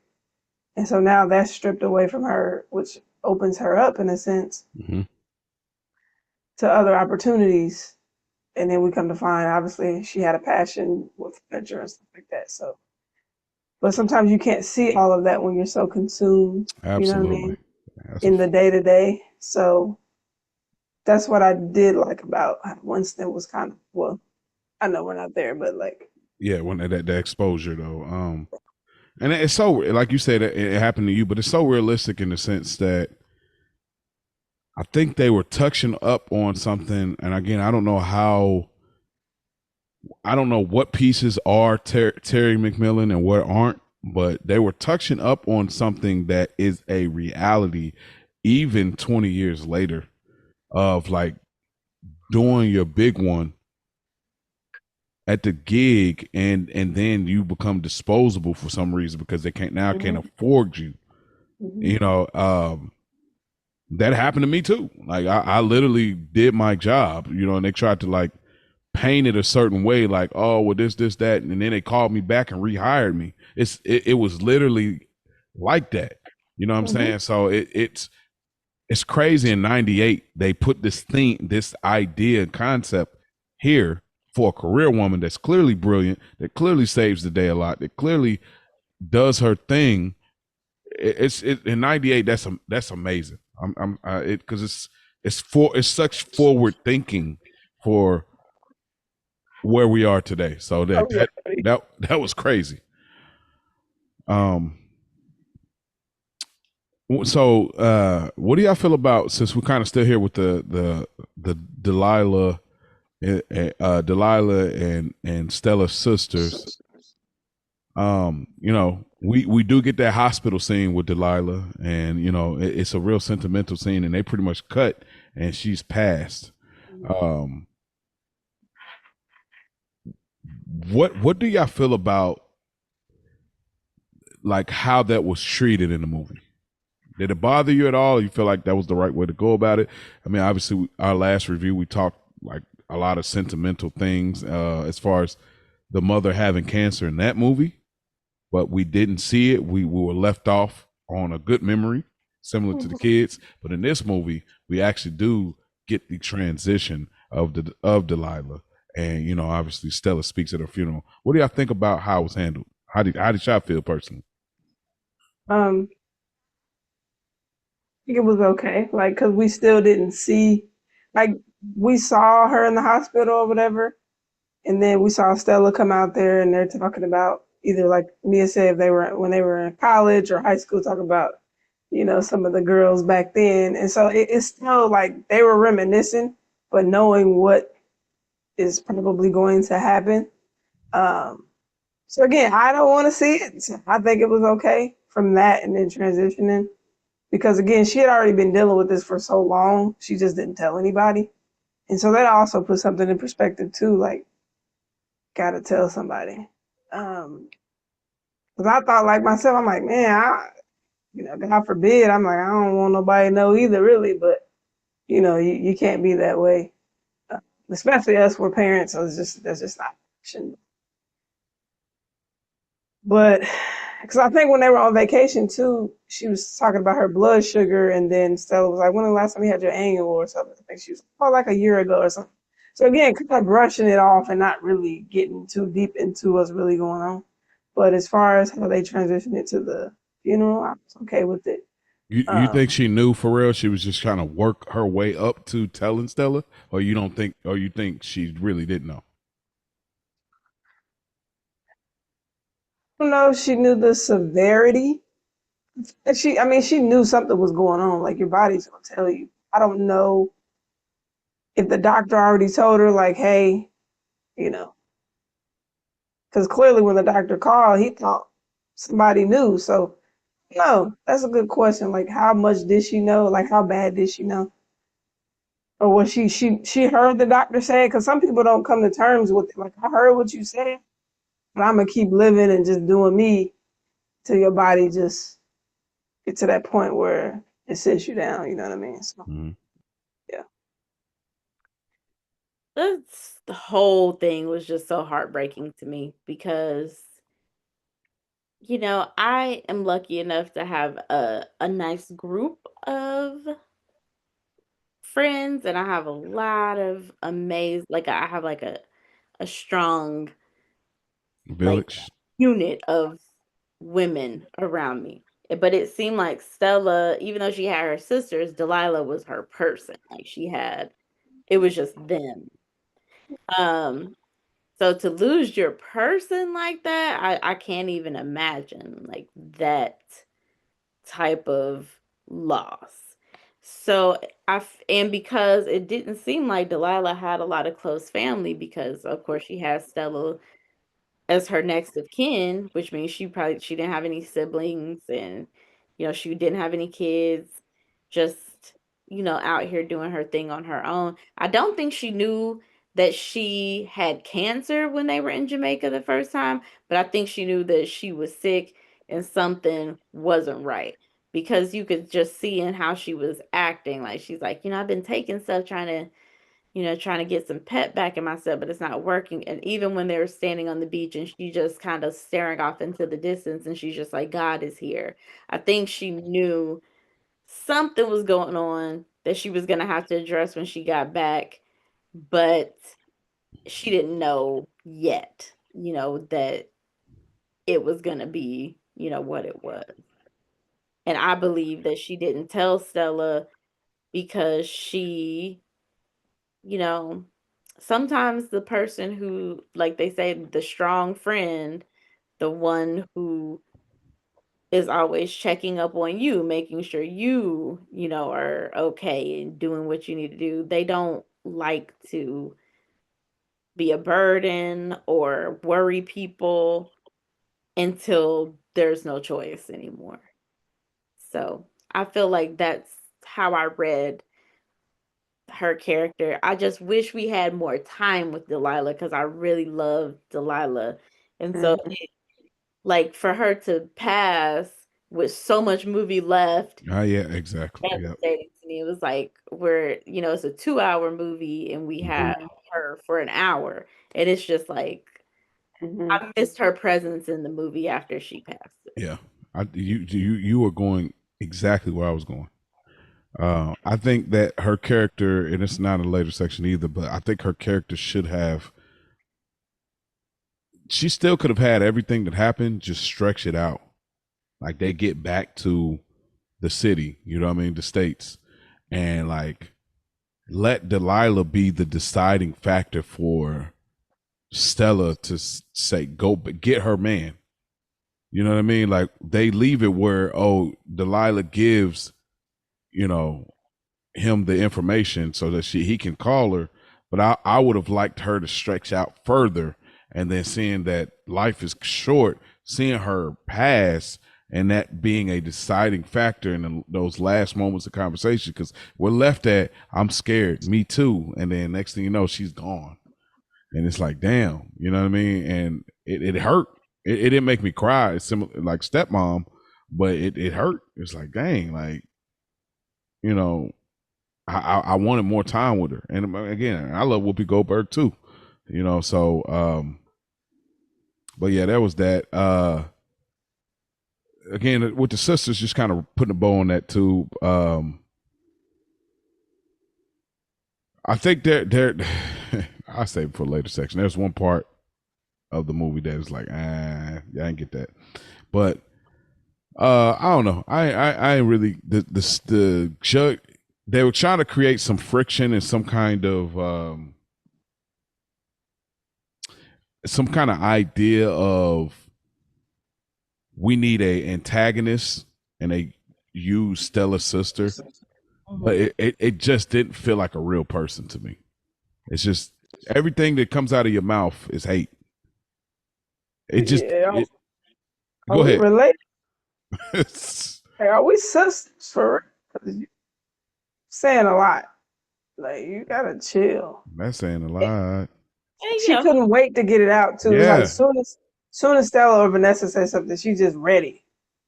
But and like, even at the barbecue, uh, when I think her husband said something about the twins or something, and she was like, "Oh, are you not leaving? Or are you coming back for Christmas or something?" Like,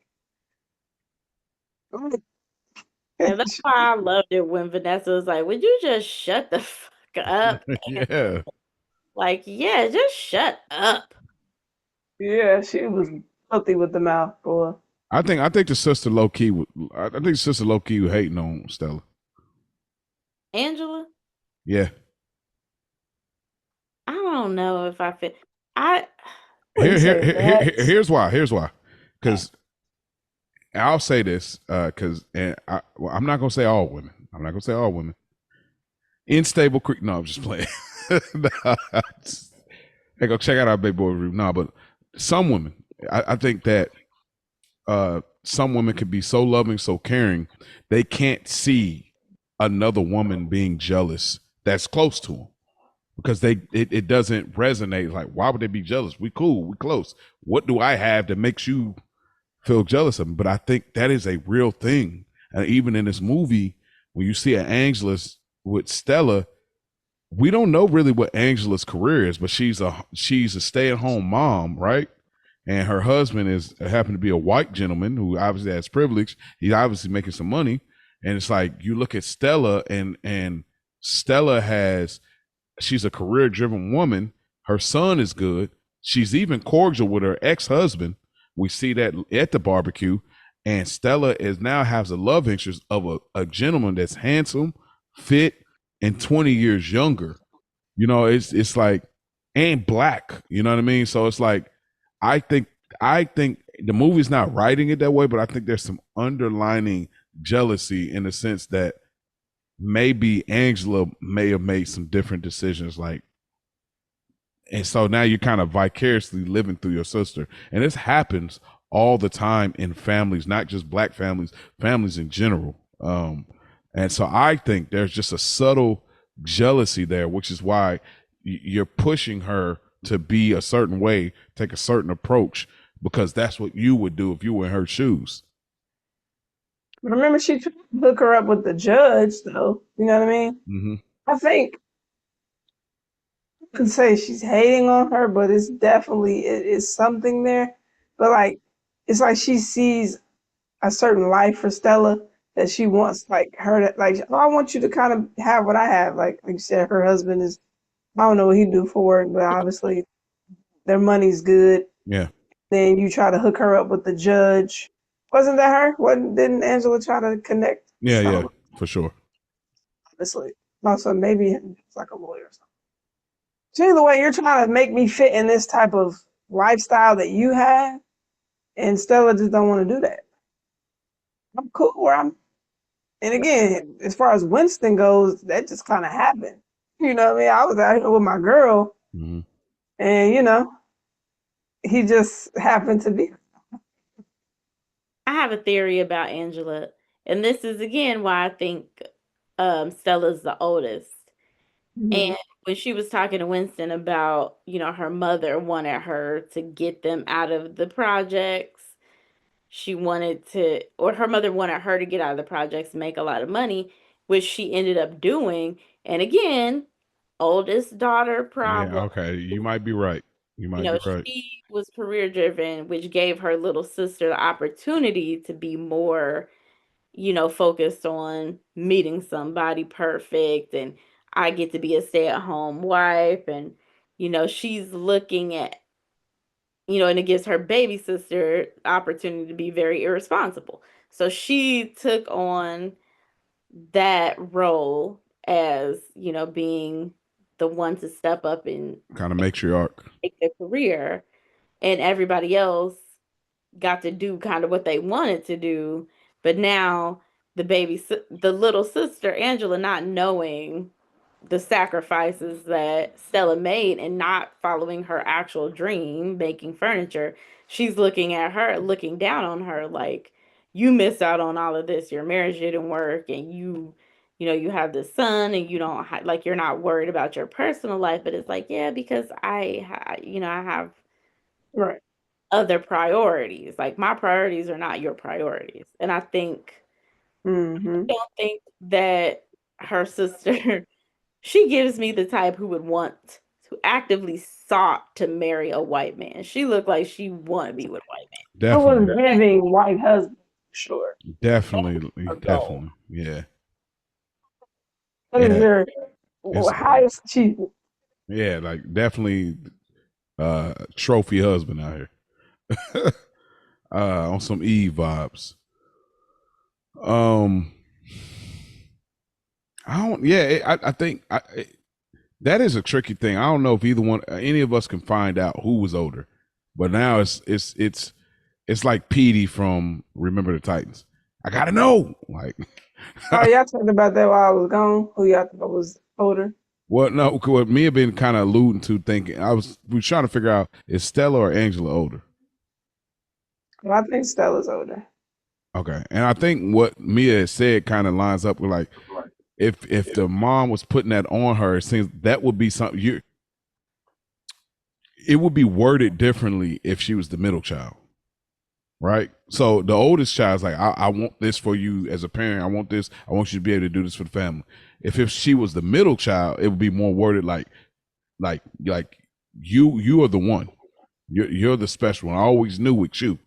That means that's that understanding that you have your oldest child and you love your oldest child, but the next child is the one you look at and say, you're going to be the one that's going to, so I'm leaning into that Stella's the oldest, but the tricky part that makes it challenging is, where does the younger sister get the audacity, and why does Stella feel like she has to answer her? Because like the youngest one, it's not even a thing, which obviously probably the real age gap, but that's what kind of throws me off. It's like, why does Stella feel like she had to answer? I'm the oldest, and took all, and then like Stella almost considering. Mm-hmm. That's why it's like, is she the oldest? Because she's even considering things from the younger sister. So that's kind of where it's like, I don't know. Says Angela's older. Huh? Chat says Angela's older, but You said chat says this? Chat says Nah, you got to look on Google. No, I know. They don't know culture in movies for some reason. Definitely not. But you make some good points. So, because if Stella's 40, then Angela's what? She can't be too much older. She probably, right? like, if she's older, she's maybe a year or two, maybe 42. But if she's younger, she's probably a year or two younger, like 38. Yeah. But I don't know. All right, let's get to the meat and potatoes. Ash, where do you want to go? Start with Stella and Winston Shakespeare.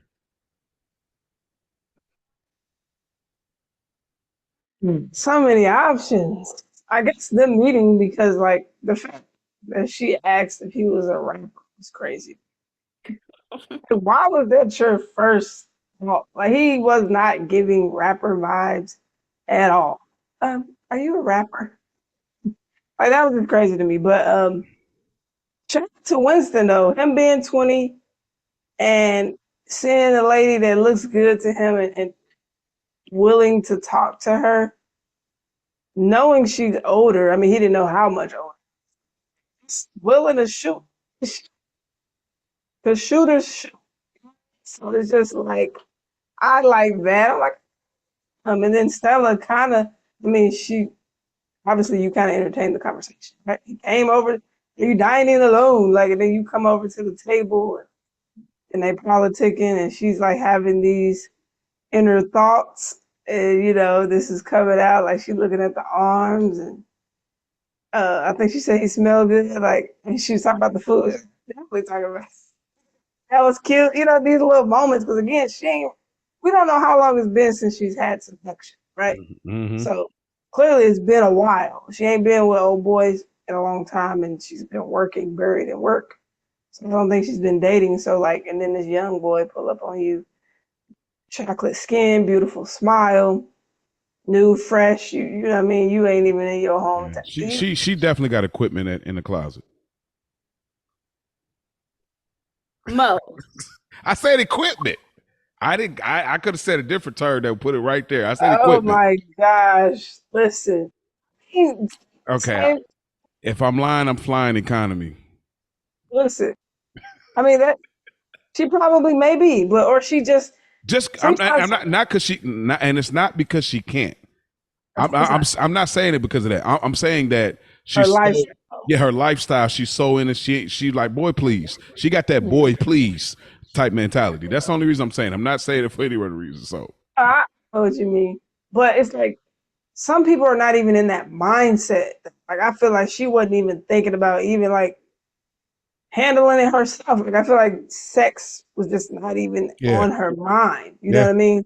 Yep. She's just thinking about Quincy and working and climbing that corporate ladder. Like, because some people are like that, where that just doesn't even. It ain't even a But thing. Yeah. I don't, not me. You gotta be regulated. I mean, Okay. definitely No. regulators. But yeah. So I just like the interaction that they had. Him pulling up and then taking it further to ask to, if she going to the little jammy jam, you know, Mm-hmm. shooting it down. But obviously, you pulled up, Mm-hmm. so you're intrigued. But Mm, she did say he was what? She thought he was 27 or was it like 25? 25. Yeah, she thought he was 25, and he was like, really? He was extra geeked. And that's like you said, bro. That would have been perfect. Like, yeah, give him just a little bit more age. Mm-hmm. So, yeah. Go ahead, me. You can chime in. But I will say, I didn't say this in the overall discussion, but Danny Glover was in the movie. If you watch closely, Danny Glover was supposed to be this old man that kept hitting on her throughout the movie, and Winston was going to serve as like pulling her away, like, because she wasn't interested in Danny Glover and they had special makeup. So he was in the movie. There's a couple scenes you could catch him in. I think the barbecue and the jammy jam. There, like if you're watching, you can see Danny Glover. But for whatever reason, they cut out all his parts in the movie. It's one of the Mm. most random things in this movie. Is like Danny Glover is in the listing, but they cut out all his scenes. Obviously, he probably still got paid, but it was what it was. So I want to say that. But what did you want to say, Mia? Just going into this. Oh yeah. Shout out to Tay Diggs and his parents for that skin and those teeth. Uh, but no, like this is where I have like not hang-ups, I guess. It's just 20 is crazy. Like Wait, I just asked you. You was I like, but I'm saying for me, "Oh, okay." like in my mind, like I don't think it's out of the like realm of possibility that it would happen. Like I'm not shocked that it would happen, but just in my mind, I'm like, hey, 20 is insane. Yeah. Like as a 40-year-old woman. Like I feel like and because of Stella's character and who she is and how she lives her life, in my mind, I'm thinking in reality, if a man told her he was 20, she'd be like, okay, yeah, no. Yeah, the way she is. Like, I ain't got time to be playing with no kids. Um, But she stayed in that realm for a while until Delilah brought over Dumb and Dumber, and then it's like, all right, well, let me just entertain this young boy. She was with you where you're at. Like she wasn't. She was looking at him like he looked good. He's a piece of art. He's a snack. But we're gonna leave it at that. So she was on where you at until Dumb and like Dumber came along. invites her to the little pajama jam, and she shows up by herself. She didn't wait for Delilah. She was like, "Hey, girl, let's go to like She went there specifically because she knew he was going to be there, and she was having a good time. And I love that for her.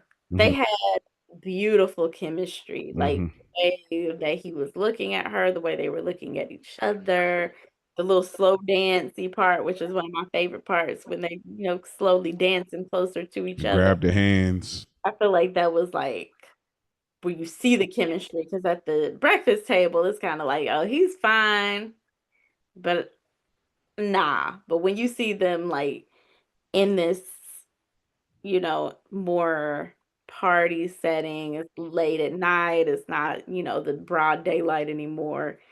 The nighttime thoughts start to happen. And I felt the chemistry and I've always loved it. Yeah. I feel like now that I am in my about to be 40s, I just see it a little differently. Yeah. I I thought it was dope.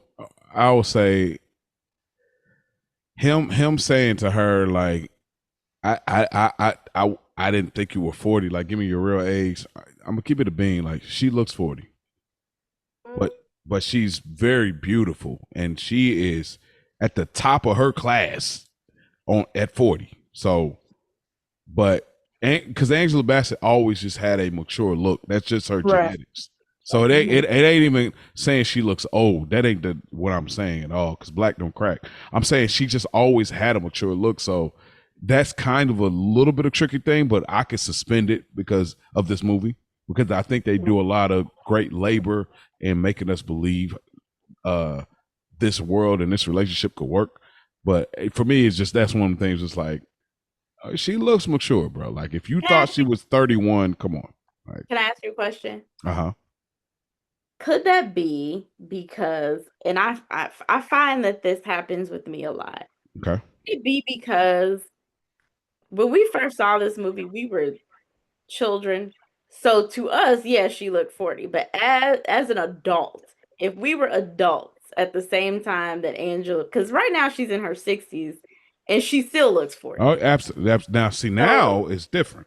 But like, do you think that if you were 20 when you first saw this movie that you would still think that she looked 40, or do you think it's because she appeared so much older than us that it still looks like, okay, yeah, she obviously is 40? Yeah, I still think I still would think the same thing. I think, and I remember there was a time me and my wife had hung out with a couple, and I think the husband was like maybe in his 30s, the wife was like maybe 40, and I was so minded that she genuinely didn't look 40. I asked for ID because I was just like, I thought you were with us. You know what I mean? And so, but yeah, Angela's, because again, Angela just she has strong features. So as a kid, she looked like it to me. As an adult, she still looked like it. Physique wise,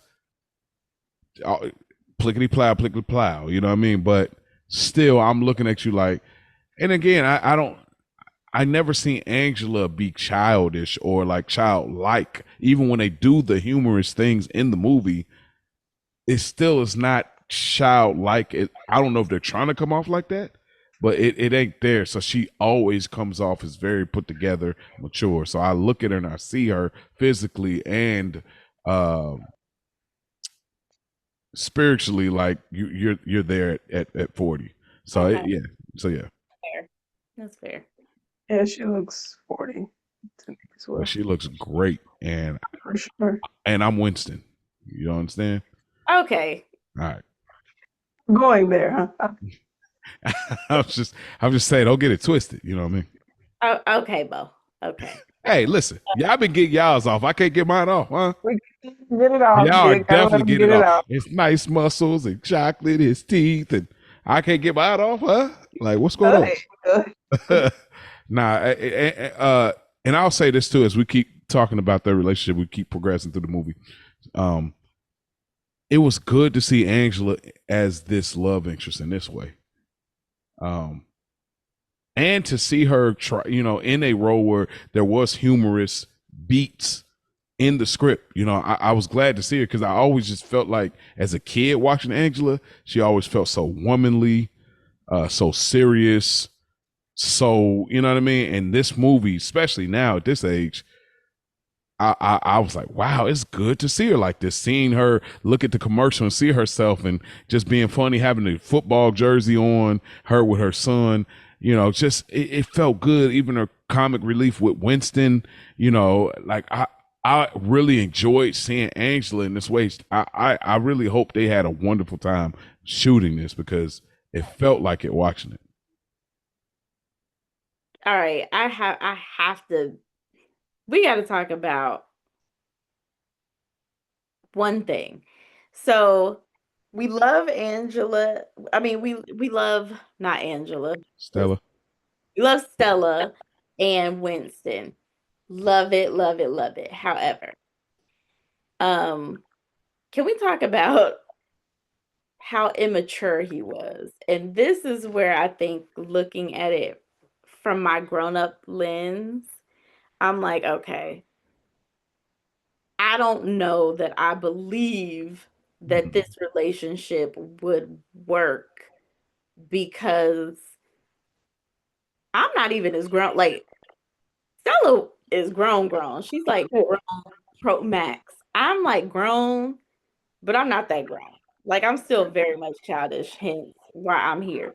But um the way that Winston and her were interacting, it just came off like I just couldn't understand it, which is why um Couldn't understand what, like that she like would be into how him, yeah, it seems to me like as outside of sex. You feel like I feel like they had a lot of sexual chemistry. okay, He had moments where he was very mature in the way that they communicated about Mhm. her problems and about her life. But when it ever came to a moment of conflict or just his natural personality, he was just super he was im- 20. exactly acting his age as he should. Like it Mm-hmm. wasn't his fault. He's 20. He's acting like a 20-year-old. Mm-hmm. But as a 40-year-old, are you really about to deal with a nigga who's acting like a 20-year-old? Like I already have a son. I don't Mhm. want another son. Like I don't want to raise you. I don't want to mother you. Then it's also Don't go just bust out the bed. then it's the fact that you're getting mad at him for acting his age. Like you want him to be more mature than he is. And it's like you're dealing with a 20-year-old. Like they're at the dinner and I don't know if because she was already pissed at the dinner. So I don't know if something happened before then. I can't remember. She didn't talk to Angela yet, right? About like, he's my boyfriend and he's going to be around until. Because I'm trying to see why was she so mad at the dinner? No, so the dinner was after she talked to Angela because I remember specifically um that because That I was right after the barbecue. I mean, the movies. and I watched this part over. They went to the movies, they saw Angela. She went to Angela's house after that to confront Angela. And that's when Angela asked her, like, are you not scared? And she's like, of course I am. And that's when I think Stella started to have some More thoughts. like doubt about the situation. So she started acting a little funny, wanting him to be more mature. Mhm. Okay. Okay, that's what I think. I'm like, I feel like this was on the cusp of her having a conversation with her sister. And now you have, like Mia said, more thoughts. And he really is kind of immature. Like, he is 20. She already was pissed at the dinner. And he's like, he's going to take care of the bill. And she's like, no, I got it. And he's like, I got it. She's like, no, I got it. Like, in that moment, it's like, let the man pay. Let the man pay. Even if he gonna be struggling counting the coins behind the scenes, he got it. Let him figure out. He gonna figure that out on the back end. Like you're overpowering him, and he made a great point. You don't know if you want me to be a boy or a man. You want me Amen. to be a man in the sheets, right? No, that's not right. Yeah, I know you're right. You want to be a man in the sheets, but yeah, But then you treat me like your son in public. Like take out the trash, cook something that doesn't give us all heartburn. Uh, Playing video games with Quincy. It's like renting it's out Lion King and what was the Booty booty call. and booty call. Like yeah, 20-year-old having a great time. So it's just like that scene alone was just like, bro. And in the movie, that's where it poses such a challenge, and not even because we're in the year that we're in, but it poses such a challenge because it's hard for both of them. She loves him, and there's things that she really loves, but there's things that she can't get around because of his youth, and then there's things he loves about her too that is wonderful, but he can't get around because of her life experience. and that's what makes the movie. Obviously, that's the we'll get to the boiling point of what we are, or we not. You know what I mean, or no. So it is a challenge because he's trying to mature himself up in areas that he's not familiar with because he ain't lived. I remember being a high schooler. There was this point. I remember I dated this girl. I was 18, maybe 19, 18 or 19, but I was in my senior year and I dated this girl that was 22 and she had a child. It's just super random, bro. Like it was very small window. And I remember trying to mature myself up. I met the child and everything, like daughter and everything. I mean, she wasn't that old, but like trying to mature myself up into it. And, talking to friends and stuff, it was like I was putting myself in a position I was nowhere near prepared for. Nowhere near prepared for. But I always believed in my maturity. I always believed in my evolution of mature, like growing and like understanding things. But it definitely it died on the vine for sure. But like, so in a sense, I understand Winston. Like he's trying to grow himself up as much as his life experience provides, based on what probably his father, his mother told him back in Jamaica. He's trying to figure out how to be this man that she wants, and the only way he knows in this moment, let me pay for this. Yes, if I got to struggle on the back end, figure out what I got going on, I'll figure that out. But let me have this moment, and then like obviously for her. And it's kind of this thing, and I'm not gonna say like Stella has a self-hatred. I don't want to go that deep, but it gives that vibe of like it's not really even him, which when he starts making his points, she realizes internally is like, you're upset about the aesthetic of how this looks. And he's like, bro, I'm good. I'm grown. I mean, I'm not 21, but I'm grown and I'm okay with this woman being the same age as my mom. But it bothers you. And that's obviously when we get to the canopy scene, of it all. So. And I feel her. Yeah, I get where she's coming from. As much as you want to say you wouldn't care what anybody thinks, or you want to say that, those things don't matter in real life. It do.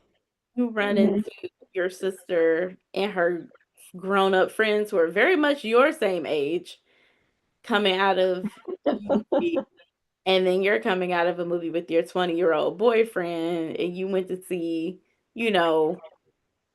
for reference, Booty Call. And they see, The Notebook. And it's just like there's a disconnect there where you're like, okay, how is he gonna fit into my life? Like, and she tried to make it light of it, like, oh, it's hilarious, but you could tell she didn't really care for the movie. Mm-hmm. That was fake. She was just trying to save face in front of her sister and these people. And it's like, I get the internal struggle going on with Stella. And that's why, as much as I love this movie, I feel like it was so unfair to Winston because he's just being exactly what he's supposed to be. And he loves you. But it may have been a kinder thing to do to just go ahead and let that boy go on about his way.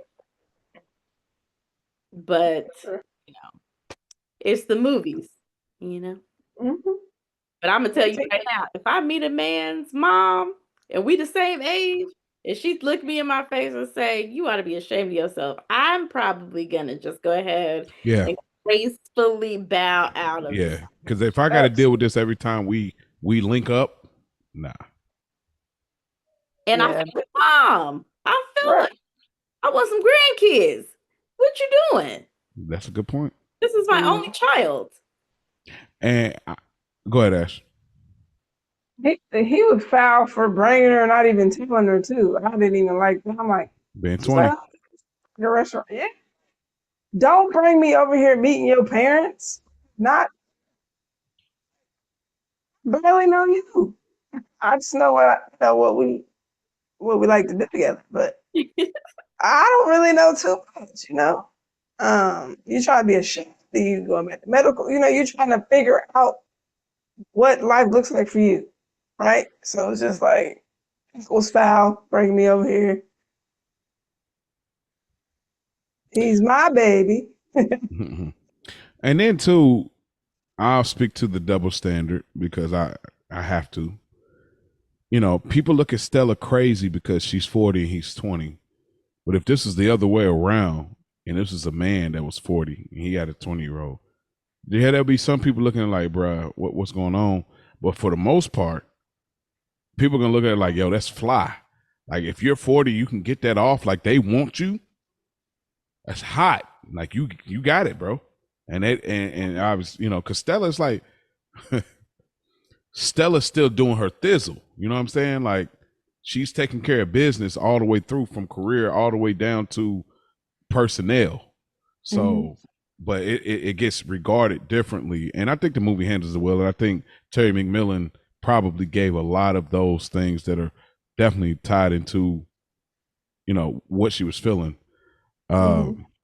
It is crazy. I mean, but I think they did a good job at giving us these glimpses of his 20-year-old versus her 40, where it's like they're having this romantic moment about they were about to build up towards getting intimate, and she's decided to say, yeah, you know. And there's that classic phrase, you know, women choose who they will sleep with, men choose who they will marry.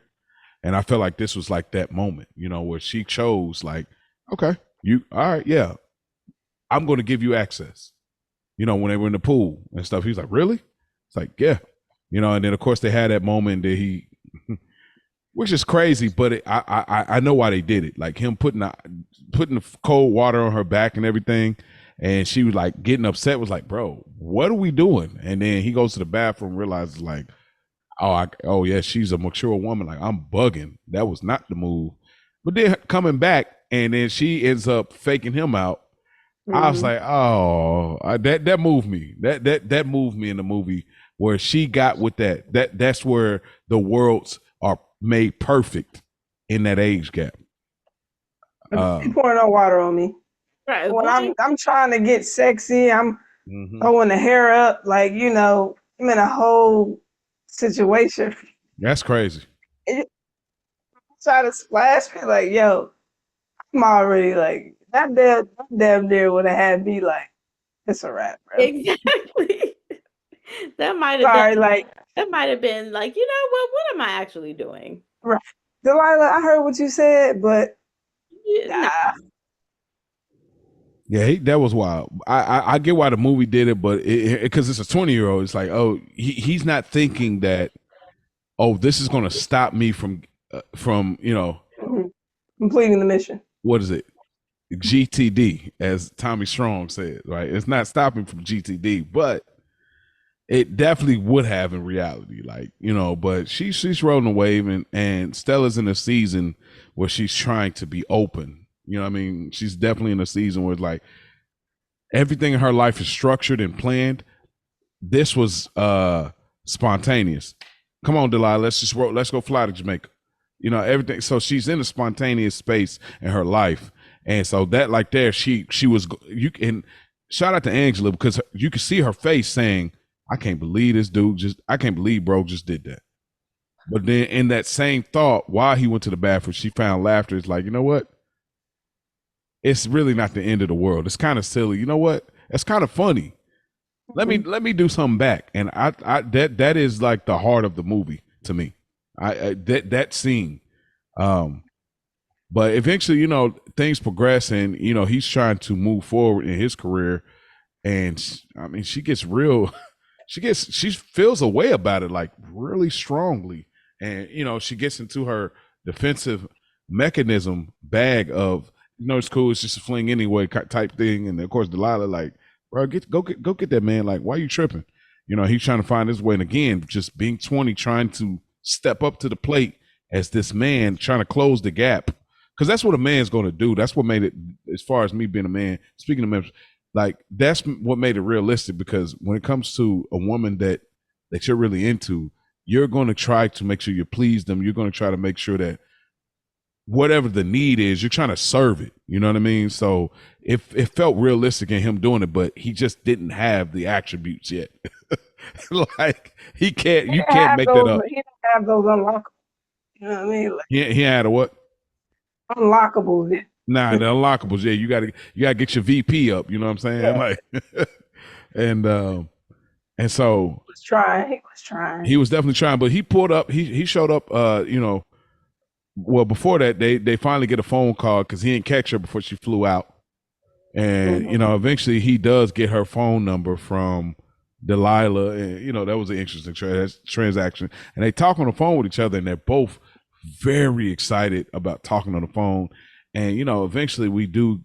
Some of these things we see that Delilah ends up passing, and he shows up to the funeral, and that kind of starts to build a momentum where it's like, okay, maybe he's gonna stay with her for a little bit, stay in the States, and we can kind of speak to the dynamic of them being together in the States before, you know, obviously they have to make a decision. So there's a lot there. So yeah, I can speak to that. Man, you got the floor after I just say this. I do have an issue with Tay's kissing scenes. Okay. That wouldn't be me if I didn't like it. I don't know. It's something about him. It's something about him. Like when he be kissing, it's kind of weird to me. No, like it's kind of like I really can't even describe it. But like if you look at the way he was, Every movie. yeah, it's not just this movie. It's been I don't know how to describe it, but it's just not like it. I don't like it. It kind of started getting a little more sensual, like when they were in the shower, because Stella was kind of, taking a little bit of the lead there, and you know, put a little tongue on the neck. She was kind of like even Angela kind of getting into her bag a little bit because it just, or maybe again they had chemistry on there, but maybe it was a chemistry thing too, like where Angela and Tay, like I don't know, like. Well, she was in her nuptials with Courtney. Was it Courtney Vance? Yeah, Courtney Vance. So maybe he was trying to be respectful. Maybe. But then again, like if you say this is in all the shows and movies he's been a part of, then that might be we might take a deeper look on that. You know what's so funny? Mm-hmm. I had the same thought when I was watching this movie. I don't that I've thought it in other movies. I don't think I was ever paying that much attention, but there was a moment when they were kissing, and I was like, like he's trying to grab him or something. It's weird, like the way he hold his lips is not working. Yeah. And I really had that thought, but I just put it out of my mind, and I never thought anything else about it. And then when you just said that, I was like, see, my girl.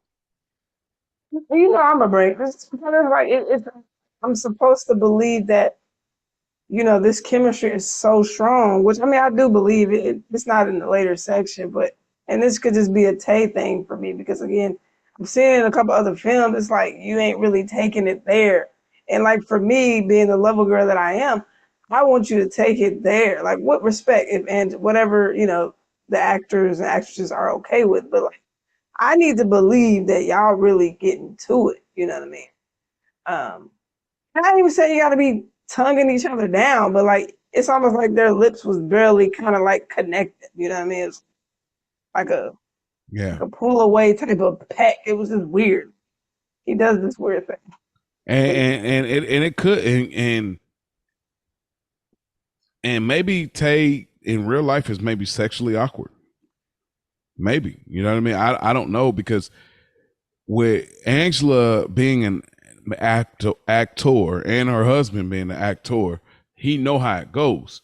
Obviously, I'm gonna be no tongue, like you said, but like you got to sell it. You got to be able to sell it, and for him not to sell it, that especially because we felt like their love and their attraction was deep. I'm glad that we got the shower scene because that was the payoff for what it became. Like that, but I didn't really notice it, but I can see that because there's some gripes that I've had with Taye Diggs throughout the years. Like I love him as an actor, but there's just some limitations to how he approaches things that I've spoke to in a few different reviews, And yeah, I know me. I spoke highly on Malibu's Most Wanted as far as feeling like that was probably Tay Diggs' most expanded role, similar to The Rock and Be Cool. So, but yeah, all right. Well, we're gonna go from the shower scene, and we're gonna try to kind of bring it all the way in, and obviously we could tie Quincy into the whole thing. Uh, and I think y'all both could have a lot to add to it because with the step parent thing or finding love or dating, with kids and how that all looks. So we get like this after so much, Stella and Winston. Stella, I about to say Quincy. Stella and Winston, they have this moment where he fixes up her like workplace and space, and she was so happy about it. But then she decided she didn't want to take the job. Brought her back to say, "Hey, we're gonna pay you more. This, and that." And she decided to stand on business and say, "Nah, I ain't going back." And he set this up for her in her little workshop, and then she figures out that she has to start her own business, start her own thing because she's really good in stocks and bonds and all of that. And he realizes they have this real when she's trying to like get clients for whatever reason he's mad and upset, and they have this argument. And when they have this argument, Quincy jumps in, and he kind of snaps at him, then apologizes, and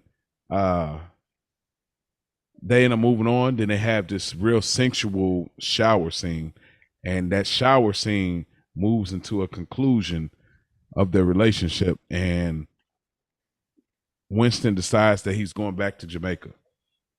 What do y'all want to speak to with that? Well, and this is what I've been talking about feeling like a lot of the issues in their relationship were real issues that I don't think most couples could overcome. Um, it was very sweet. And this is a very 90s thing because, baby, let me tell you something. The 90s economy is a different animal altogether because you could quit and not go back to your high paying corporate job in the 90s economy and be okay figuring something else out. But, baby, in this economy today, I would have been back at that job so fast. I don't even need to go home first. You said, let me go back to my desk. I'm about to go, yeah. Let me go call the help desk, get my login information back because it's not happening. But anyway, I think, and the Quincy of it all, Ash can probably speak more to this than me because yes, I have children and I, but I don't plan on a man meeting my kids. Because it was crazy to me that she met him and then took her kid and her niece back to Jamaica Mm-hmm. and introduced him like the next time she saw him. Like it was like you met him, didn't speak to him until she found your number, like got your number, and then you flew your son back to Jamaica on the next link to meet this guy. Like this is your man. Like that was crazy. Very 90s. Cause Yeah, but yeah, you know what it was. do What you mean?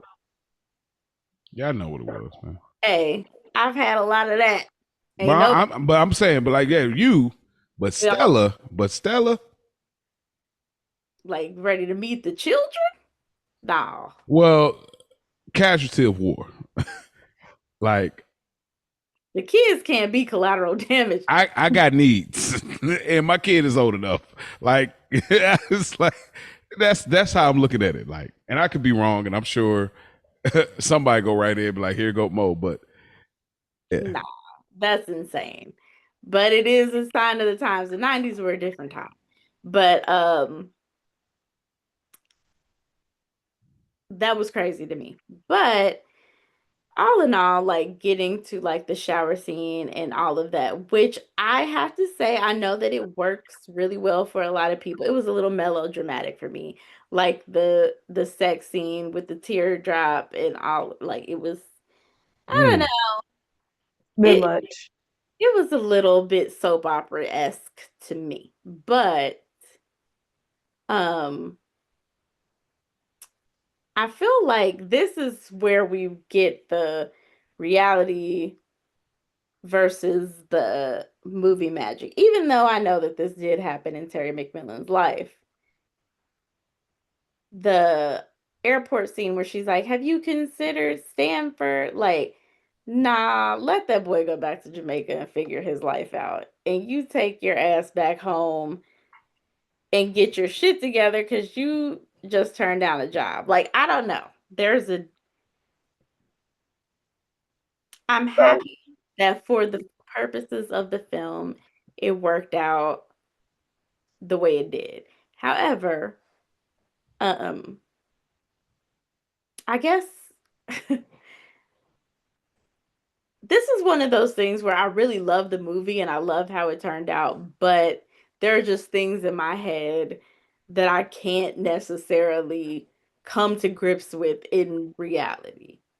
So like I'll watch it and enjoy it, but talking about it, I'm like, it doesn't seem realistic to me that that was how their story would wrap up. mm, there was a disconnect Yeah, something wasn't of the connected. real life. And They're not that shows. getting back together. Mm. Um, yeah, as far as the teardrop, I think that aged Stella even more, like in that moment to me. And I think when I watched it back then, I didn't. Yeah, the teardrop and the like, it was a lot. It was a bit much. Watching it this time, I'm like, all right, I'll leave it there. But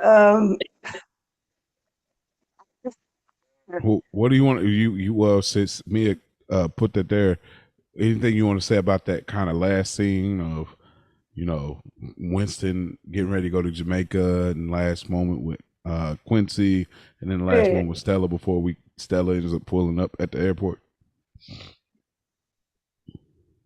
guess they were in love, and she realized that he was going to Jamaica for good, and she realized the love is stronger than she probably anticipated, and he again he remember she sat on that proposal for a long time. So now he's already like not really where I want to be professionally. Like I'm still trying to figure out, and now he wants to go back to medical school. And he proposed to you. You still didn't give him an answer. So at this point, he's like, it's probably a no because I'm just not. Obviously, you already have an issue with the age gap, and I'm not even bringing in no bread. Like I'm not where I would want to be for myself, and damn sure not where I need to be to take on a whole family, right? So again, he took it upon himself to take himself back to Jamaica.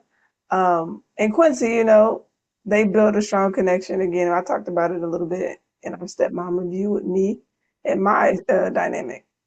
But yeah, like you just have to let that relationship build naturally, right? So for me, I never forced anything. Like Anthony and Tyler, they just connected on their own.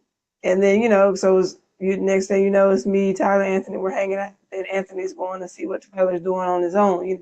So then he's creating that separate relationship. Um, yeah, it definitely wasn't a right away thing for sure. Yeah, yeah, yeah. If we didn't play with that. But yeah, like the dynamic is great. It can work. Respect is there, and we have a loving family. It's very very happy over here. Be- But Beautiful blended family. yeah, it's nice. Yeah.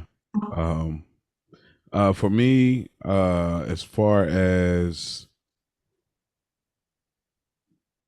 what was it we was talking about before the ending? What was the Shower scene and the so the shower scene, it really resonated for me because again, just y'all giving personals, when we had moved from Kentucky to Indiana, my second semester, my junior year, and I had a girlfriend that we were in love with each other. You know, young puppy love. It's high school. You know, and we had been intimate. You know, this is the person that I lost my virginity to, and I remember our last time being intimate with each other. It was just like the shower scene, but it was in a car, but we both were crying, like because it was like we're leaving each other, and it was a lot.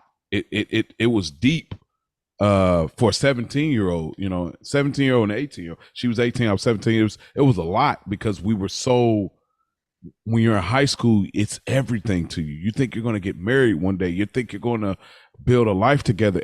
You're so vulnerable, so emotional. It's so there.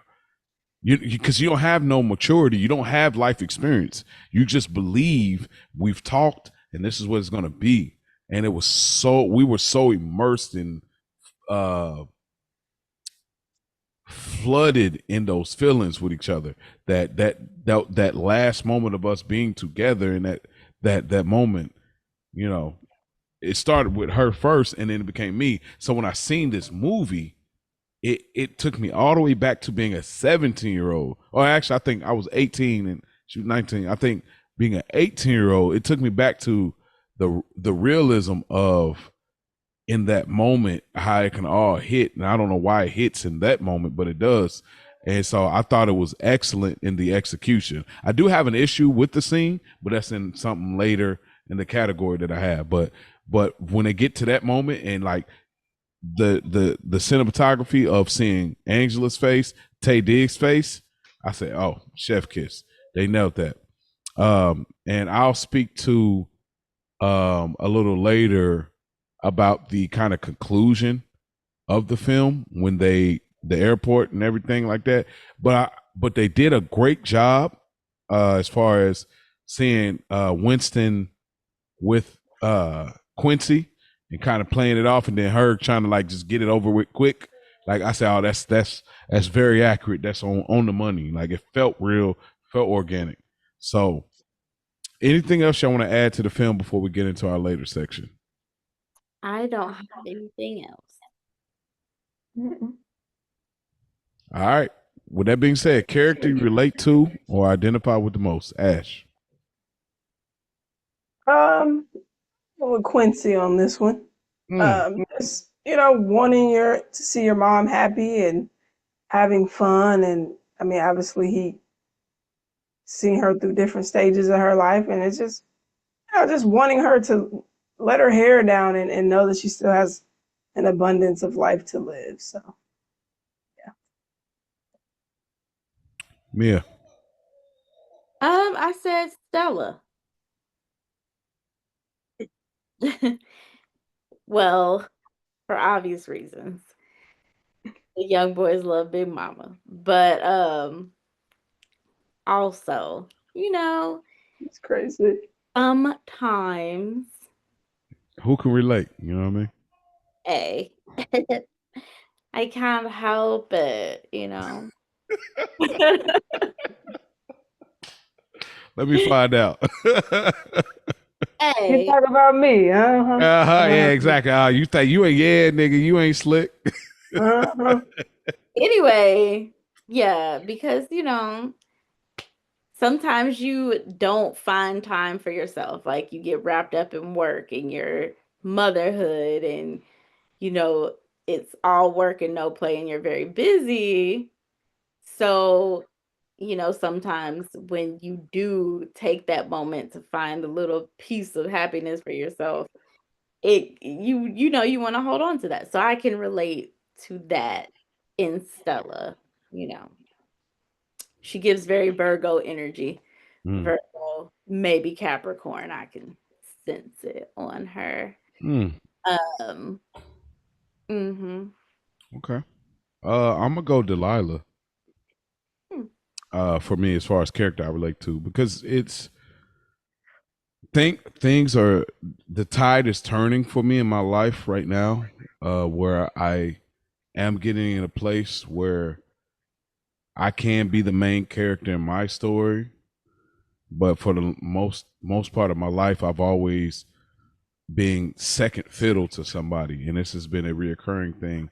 And I was okay with it for so long until I was like, I want to change that. I want to be the main character, or I want to be acknowledged as the person, just because it helps my confidence, especially for a person that grew up with low confidence, low self esteem. That's the way I grew up. Maybe some of the listeners probably never would can't even see that, but that's the way I grew up, and I still have flurries of those feelings and thoughts about myself. So, and not to say that Delilah felt that way, but Delilah was dope, and she had her own look, and she had her own style and her own career and things like that. But her service was looking out for her friend. She served as a strong friend, and even though I'm not saying she necessarily was okay to be the sidekick, but I feel like she was mature and understood that Stella is that gal, and I'm here to support her, and I know she'll support me too. But Stella is because every friend group has that one. You don't want to. You don't have to. You don't have to say it. You may not want to say it, but the truth is, every friend group has that person. So get to stepping. Character you could relate. I mean, character that you could do without, or you felt the movie didn't need. Mia. I said Angela. Um, I feel like even without her constant judgment, Stella would have gotten enough of that doubt from the world around her. Like, just based on the gap in their age. Like, they could have made all those same points without her sister shoving them in our faces. Like, we get it. I don't, I felt like it was a bit much. I don't like her. Mm. Ash. Angela's husband. Huh. I feel like, I mean, I appreciate him being there, like a present father, a husband. You could leave him for that, but we didn't need him. Mm. Let me say this real quick. We didn't talk about the barbecue scene, but shout out to Stella's ex-husband talking to Winston. I thought that was a great scene to show blended family progression in 98. Super dope. He wasn't even hating. I thought it was gonna be a hating thing, but he wasn't hating. He just told him, hey, if you're dealing with Stella, this is the type of man you need to be. So I just wanted to acknowledge that scene. But I got Angela as well. Just this level of judgmentalness is so far fetched to me, and it didn't serve for this movie to me. I don't think we need Angela,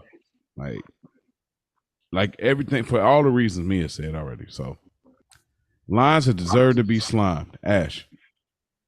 Yeah, I got a few here. This is from Vanessa. If I'm wrong, Stella, but this is your treat because you know my money is too funny. This is Winston. Winston, you need to jump back, boy. You say that. Stella, ever consider Stanford? Winston, my parents are at home where they belong. Stella, what do you want, slut? She's talking to Delilah. Stella and Delilah. What in the world I'm gonna do with a 20-year-old? Fuck him. That's so whooping. So Delilah is fired. Yeah. Hey, what up?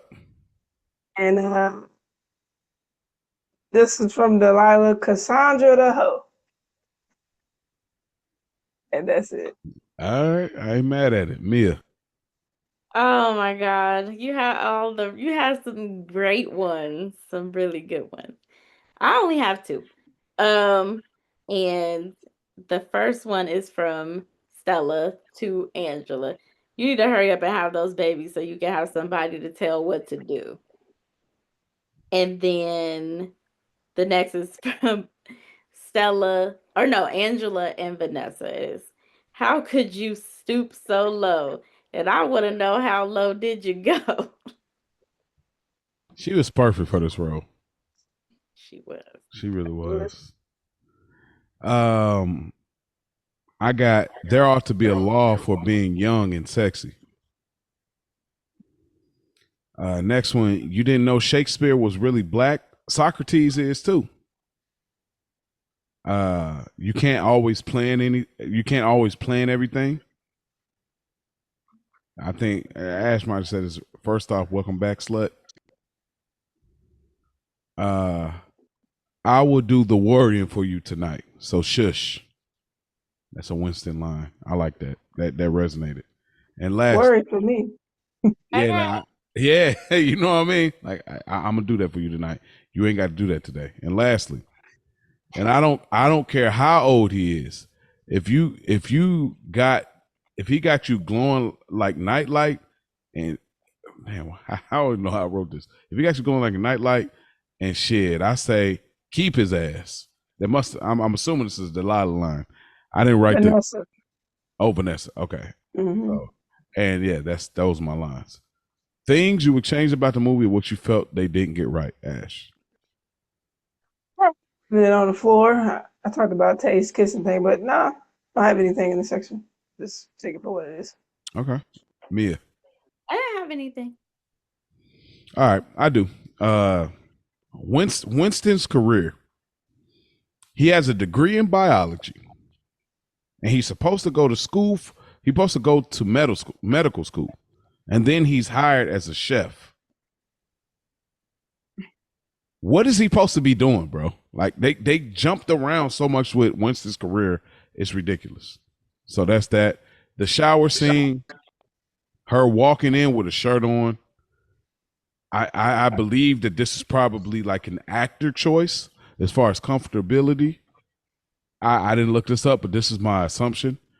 But her walking in, I don't know a black woman that's if a black man that's in shape, all this and built, and like y'all having a moment that's organic, authentic. Ain't no black woman about to walk in there with her braids in a ponytail with a shirt on, about to just walk in and get wet in the shirt, bro. That shit is so unrealistic. I don't care how you put it. That did not line up, bro. Like, period. And lastly, the ending of the movie. This always feels anticlimactic. And I think our big cousins at the Childish, at Culture Garden might have said something similar. But I've already felt that way when they said it. It feels so anticlimactic. It's like I don't believe Stella beat him to the airport. That's the first thing. When you hear on the radio how bad the traffic is, I don't believe Stella beat him there. That's the first thing. Second thing, it felt so cheap. And it's like, bro, where's the alternate ending? Like I Robot. Like, where's the alternate ending? Because I love her saying yes, and I think the romance of it is there, but the execution is whack. And it just does not work. Every time I watch this movie, it feels like Luther curl. Right when at the end, it feels like it ain't quite curl over. And I felt that way when I was a kid, and I still feel that way as a grown man. So I gotta say something. Mm-hmm. I've missed the one line that I actually say in real life all the time. And I don't know how I missed it. Whenever I see somebody I know get some braids, I always say, I love your braids. You look like a real hoochie mama. I say that all the time. I say that. I have been saying that to people for years. You look like a real hoochie baba. hey, like art imitates life. You know what I mean? More of the story, in your opinion, Mia B. I said, life is short. Live the life you want. This is based off of Delilah. Yes. I dig it. Ash. You ain't never too old to get your groove back. And short and sweet. I dig that too. My moral of the story is what's best for you is not always what's ideal. You know, for you or for others. And you gotta embrace that sometimes. Like what's best for you ain't necessarily always ideal, you know. A lot of times you look for like, oh, but he's 20, or but she's this age or this that. You try to put all of these fixtures and categories on the or standards on this thing, but if it makes you feel good and it feels right, can't get no righter. You got to roll with it. You know what I mean? So this movie definitely taught me that it's like sometimes it's like that, and that's the plight and that's the difficulty and the challenge that Stella's facing. It's like it feels right, but it don't look right. You know what I mean? So Looks wrong. Looks wrong. So be able to, what's best for you is not always ideal. And with that being said, that's our episode, man. Thank y'all truly for tuning in and listening, man. We got into another one of our films. We got one more movie for our Mother May I month, honoring our mothers of all cultures of around the world. With that being said, this last movie pick in this last episode is from y'all. So let me run off the movies that were on the voting. And if y'all want to be a part of the voting, y'all need to follow us on Instagram, The Childish Grown Up Show, no spaces, or our YouTube. Subscribe, and you can vote there. That being said, I'm echoing on somebody's computer. The 4 movie choices was Karina, I'm from 1994, Holiday Heart from 2000. It's from you. It's echoing on your computer, Ash. Anywhere But Here, a 1999 film, and Secret Life of Bees from 2008. Y'all know we keep our movies no later than 2009. With that being said, the movie that y'all have picked is the 2000 film Holiday Heart. Oh Lord. Oh my goodness. I think people voted this, and this is my theory. Lord. People voted this because they want to see my reaction. I may be wrong, but I said, "Oh, y'all want to see my reaction to this because we did Baby Boy, and seeing Ving Rhames as Melvin, and now we got to see Ving Rhames in Holiday Heart." So I will say this: I love this movie. I love this movie. Never seen it. You've never seen. Hey, I quote this movie all the time. Me and my cousin have a one specific quote that we say from this movie all the time. I love this movie, but it is easy. You've never seen it, bro? Yeah. Look at my face, bro. Why would I ever? Well, I feel like it was on BET for a while. I mean, it was a lot. No, clips have floated around, but I have never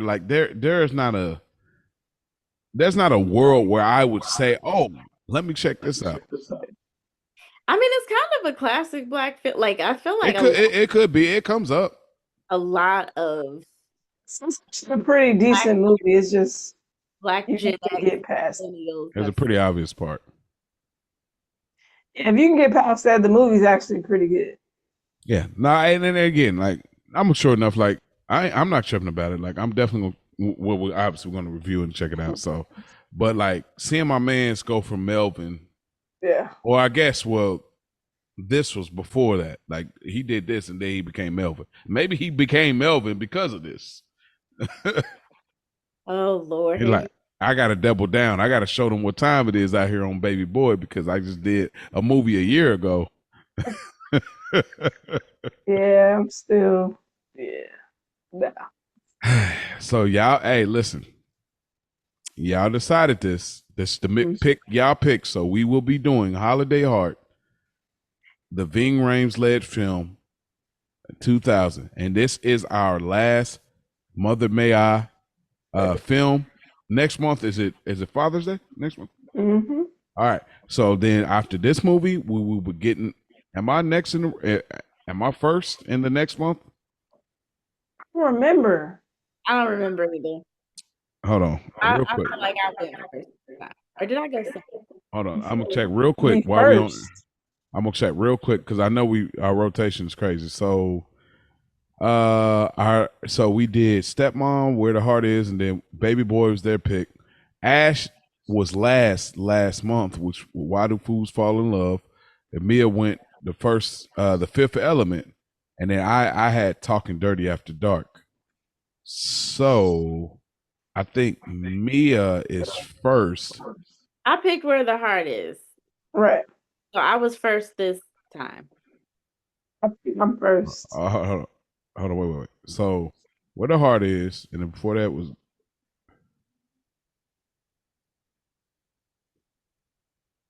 okay, because before this was Dilla's choice, and I was first with it, Talking Dirty. Yeah, so I think Ash, you're first, and I think I'm second, and then Mia will be last. All right. I'll make sure we throw that in the text so we don't forget. All right, but y'all heard it here. So y'all know our next movie, Holiday Heart, a 2000 film. Thank y'all truly for listening in, man. Look, you ain't gotta go to sleep, but you definitely got to get the hell up out of here. We got to roll. We got to finish off school. We got to do our things, get to bed because we got an early day tomorrow. But thank y'all for tuning in. Truly, shout out to all the Stoop kids. Appreciate y'all. Peace out.